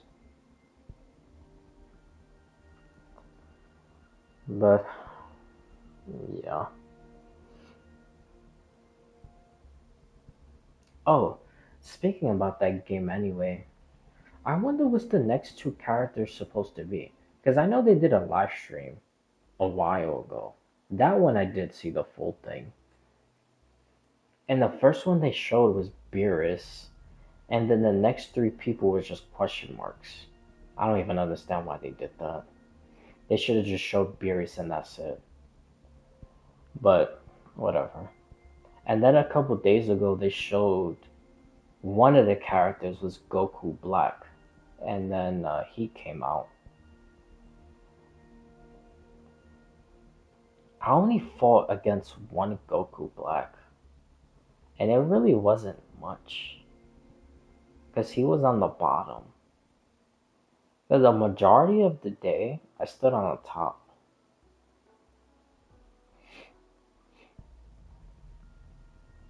But I did have a couple fights with him.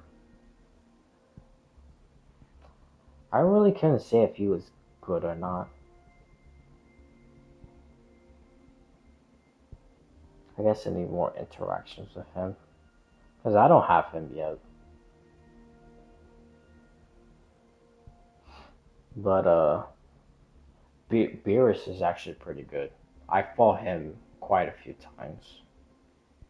So Beerus is pretty good. Some of the players using Beerus is kind of trash, but I feel like Beerus's kit is pretty good. He's pretty strong.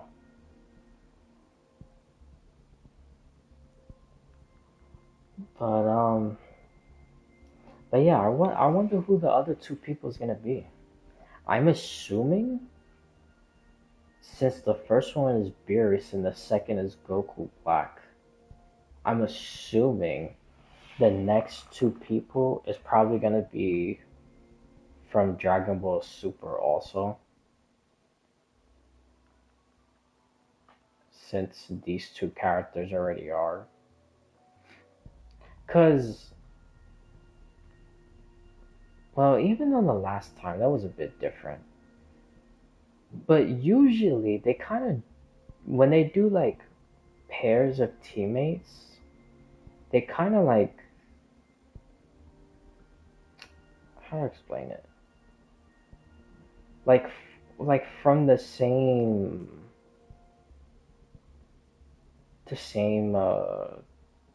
type of Dragon Ball, if that makes sense. So like if they were to do like I don't know, the next season would be like Dragon Ball like during the Cell game saga, right? Then it will be since 17 and 18 is already in the game and Cell is already in the game. Then I'm just using this as an example. I'm not saying that this is what's going to happen. But like if the next batch of characters will like be a part of like the Cell saga, then it will be like Android, I don't know, 13. That would be one character. Android, uh,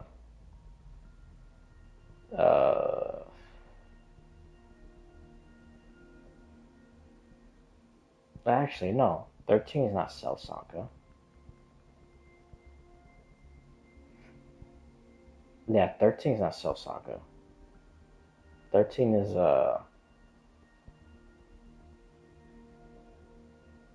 actually, no, wait.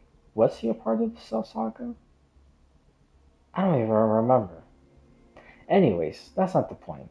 There would just be him. If he is a part of it, I don't even remember now. And then like freaking what's that dude's name? Hercules, and then Teen Gohan, and I don't know, like Yamcha, even though Yamcha just always get beat the fuck up in literally every saga he's in. He's he's literally just Dragon Ball's punching back. But yeah, I don't know. I'm just saying that as an example. So I feel like this saga or this like batch of characters is dedicated to like the Super Saga, if that makes sense. So Beerus, Goku Black, and since some other characters are already out, that's from Super. Then I don't know, maybe it could be like Whis, or it could be Jiren. I don't think Jiren's in the game yet, which is weird because you have that other guy. You have Hit, and then you have the other one. I forgot his name. It starts with a T. You have him, but you don't have Jiren in the game yet? That's so weird. That makes no sense. You would think Jiren would be in the game. Especially, he was literally like one of the important people of Super because that's where Goku did his whole Ultra Instinct and all that other stuff. But I don't know. Whatever floats the developer's boat, I guess. But anyways, so yeah, I wonder if the last two people is gonna be someone like Whis or Jiren or Golden Frieza, um, Ultra Instinct Goku, since he's not, since that Goku is not in the game yet. I don't know,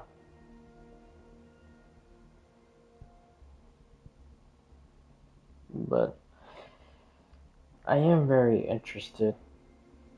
Imagine it just goes completely just like sideways, and it's something like so different.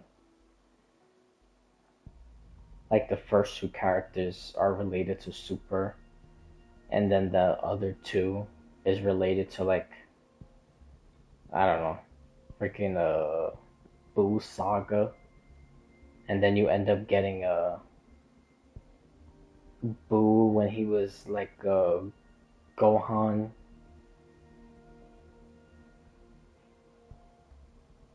and Majin Vegeta. Oh, dude, that would be so fucking crazy. Majin Vegeta.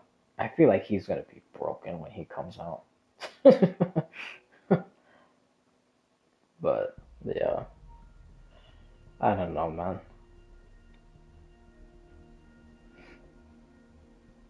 Speaking of fighters coming out, bro, Marvel Token, that game is not even out yet, and already they have the audacity to show DLC fighters.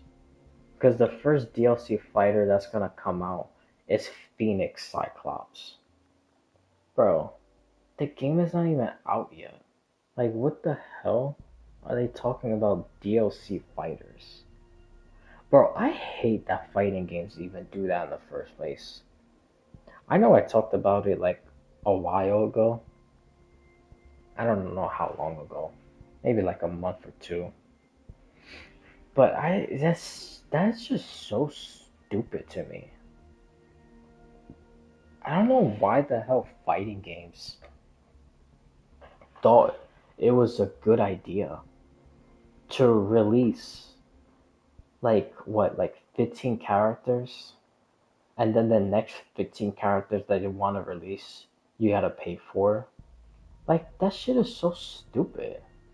Like, what happened to like releasing like a gigantic ass roster, and then if you add DLC characters, it will probably be like what, like around 10 or even 10 itself, it'll be like a fraction of what the roster is.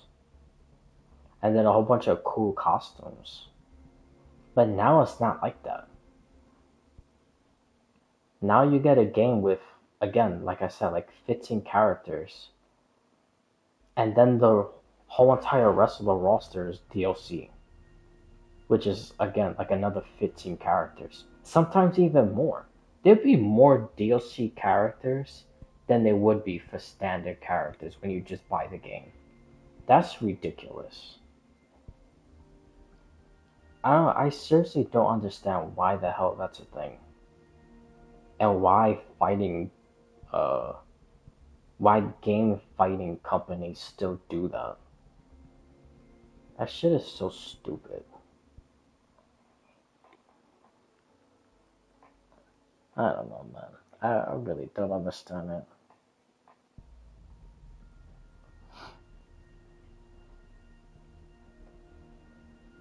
But, yeah. I think that's about it. I think I'm gonna wrap up. I know it wasn't the best string in terms of like gameplay. But honestly, I just kind of wanted to just talk. Especially I haven't been here for quite a while. Which, unfortunately, I really don't know if it's gonna get much better. To be honest, I wanted to, man, but I really don't know. Just too much is just going on.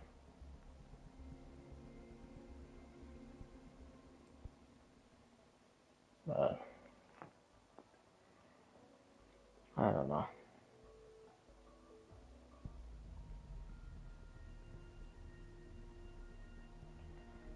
But I should definitely. I don't want to say on the day the thing comes out, because last time I was prepared for everything, and then all of a sudden the fucking water holes just like popped and I had to fix the whole thing, and it was just like leaking everywhere. It took like almost all night. And then by the time I was finished, it was way too late to start any type of quest. So I really don't know if if that beautiful luck is gonna strike again. But I'm gonna try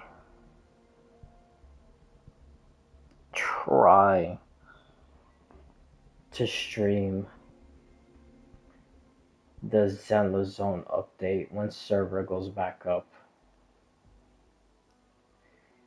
If not, hopefully that following day, and I'll just start earlier, like what I did with Star Rail. I'll just start earlier that day. And then, right around that time, this will change. And hopefully, Yangyang's sister's quest will be longer. If not, then we'll just like walk around and do some of those puzzle things and what. Even though I think I'm probably gonna do some of that stuff offline. But I don't know.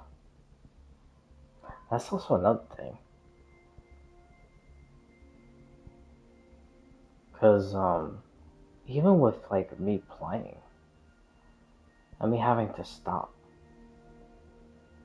So I don't even get to fully like finish what I'm doing.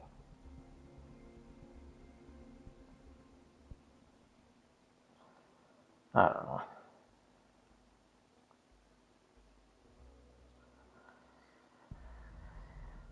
But yeah.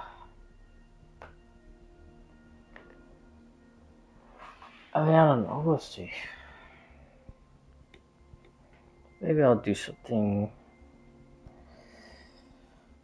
later today or tonight going into tomorrow. Or maybe tomorrow. I'm really not sure. More than likely, it will probably be this, to be honest. Because I really want to get Yangyang. And I want to get her weapon. So, this is going to be a grind right here. But, yeah, if not, then it'll be the Zealous Zone update. I'll do that first no matter what. Even if it's not when server goes back up and it'll be the following day, it will still be that first. Cause I need to complete that story before I like get spoiled with anything.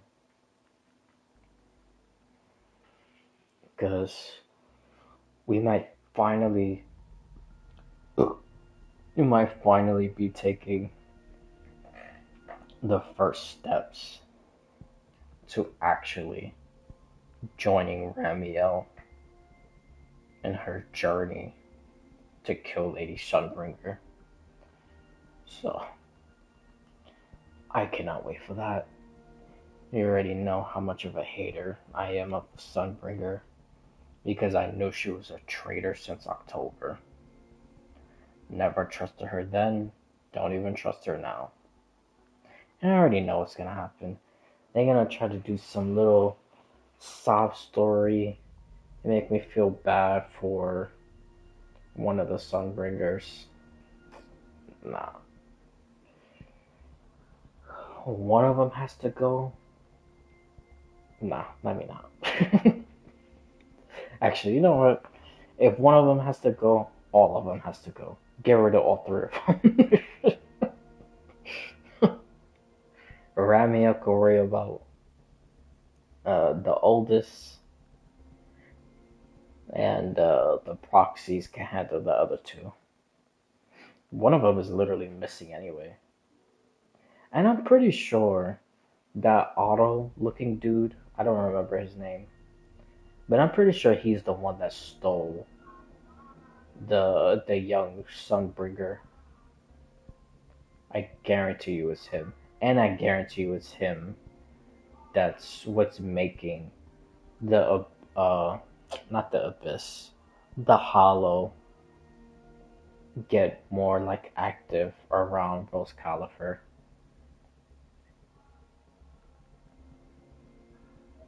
And then that detective, I feel like the detective is working with the Otto looking dude, but I don't think the detective is a bad guy, which sounds dumb because the Otto guy is the bad guy. But I feel like the detective is doing like a double agent type of thing. Like he's working with Otto to do certain things and then take the information and then give it to somebody else. Probably Sigrid, more more than likely. But that's what I think is gonna happen. Oh, that's what I think is happening.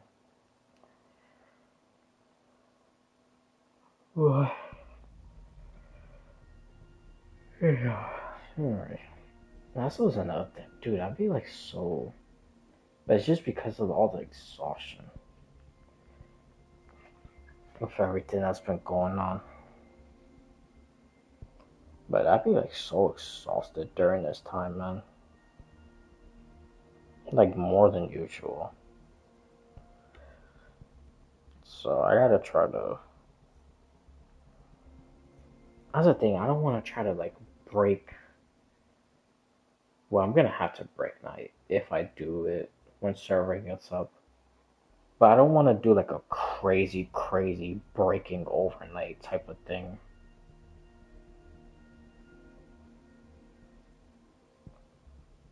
But I don't know. Like I said, we'll just see. I'll try to do this later. If not this, maybe I don't know, probably Star Row.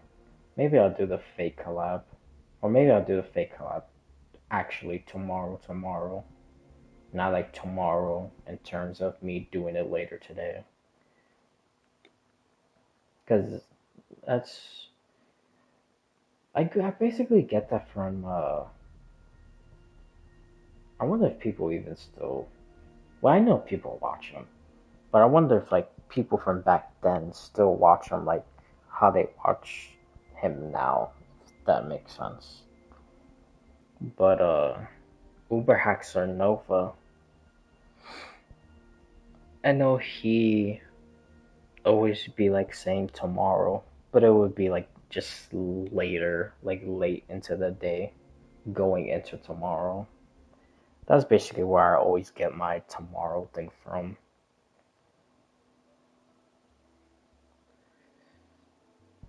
But anyways, so yeah, I don't know. Maybe this grinding Ashrites. Um, maybe the fake collab. 'Cause if I do the fake collab, I might end up just, or even if I do this, walking around, fighting and getting Ashrites and whatnot, I might end up just talking about theories anyway. So,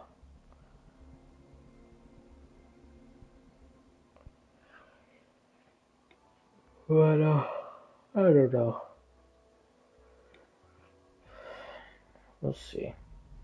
If not any of those things, then more than likely, like I said, I'm gonna try my hardest to do it when server comes up.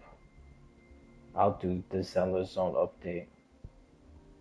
Because, like I said, no matter what, besides, from Sunday and Monday, but that Tuesday and beyond, if I'm not streaming until Tuesday and beyond, that stream coming back, no matter what, would be the Zelda Zone update.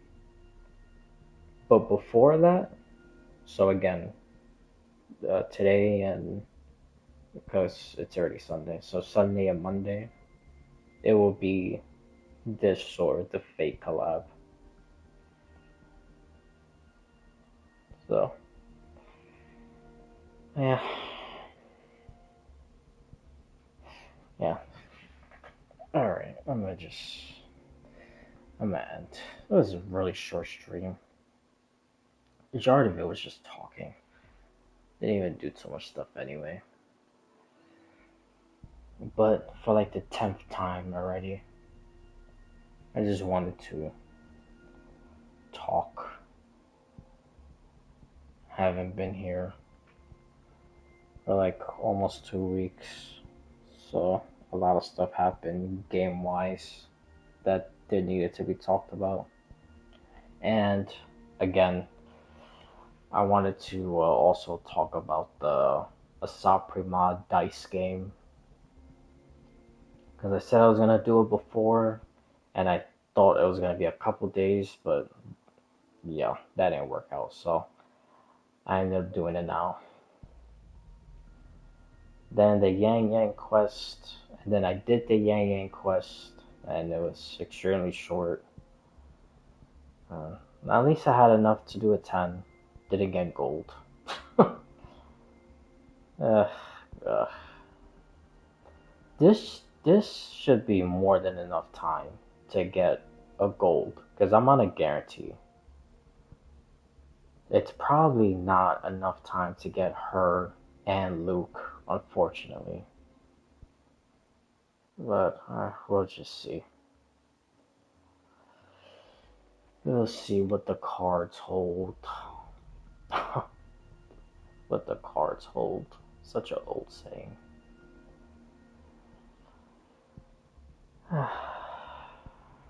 But yeah. Oh, speaking of game, um, which I don't even understand why they didn't give like a little. They didn't have to do like a big gigantic gameplay show of it, but like at least like a 10-second clip or something so we know what we're getting into. But on the 31st, there's supposed to be a Batman game that comes out. Batman Cape Crusader Chronicles, I think it is. And it's supposed to be, what you call it? I think it says it's supposed to be like a detective game. But, like, how the hell does it play? Again, I don't understand why they didn't show at least like a 10-second clip of it. Just to show what the hell it looks like. But, I don't know. I guess we'll just have to see on the 31st of what it looks like. Imagine if it's, damn, what's that game called? The one with that character, Phoenix, what is it, Phoenix Wright or something like that? What is it, Ace Attorney? Imagine if the Batman game is like that. That'd be pretty funny.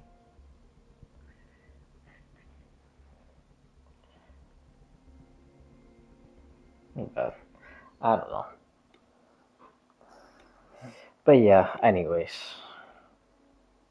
Yeah, so later into tonight, or maybe just tomorrow, probably this again. More actual gameplay. Or it'll be the fake collab. If not, from Tuesday and beyond, no matter what day, hopefully Tuesday when the server goes up. If not, again, any other following day after Tuesday. It'll be the Zenless Zone quest. So, yeah, that's pretty much about it.